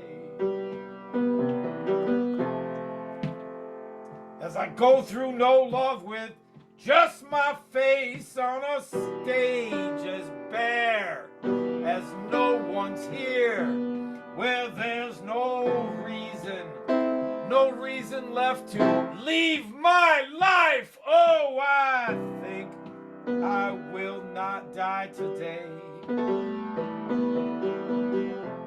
I had no idea joy could feel this way, no idea alone could fill the air, while every exhale gives voice to there is no one missing. Oh, I think I will not die today.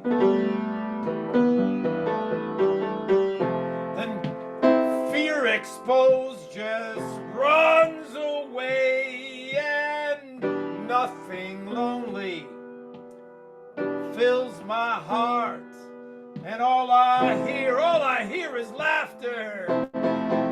Lift life up. Oh, I think I will not die today.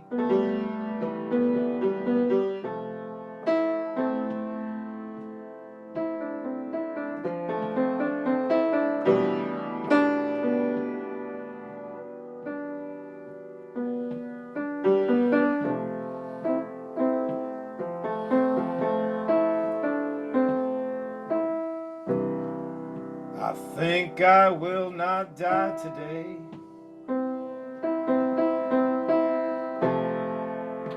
Although I just may melt away into a dream that's here to say, love, stay, and I'll stay with you.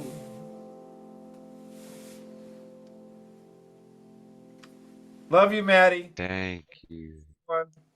Thank you for that, Cece. Thank y'all so much. Unmute and I give it love up that. for one of my favorite musicians, Cece Woo! Arshagra. Yes, we love that. That is That was one of so my, great.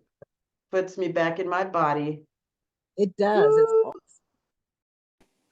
Too kind. Beautiful. Thank you. All right, I so missed that's that the end of song. the show. We're gonna go into after hours. So Open mic does After save hours. lives. Yeah, open mic saves lives.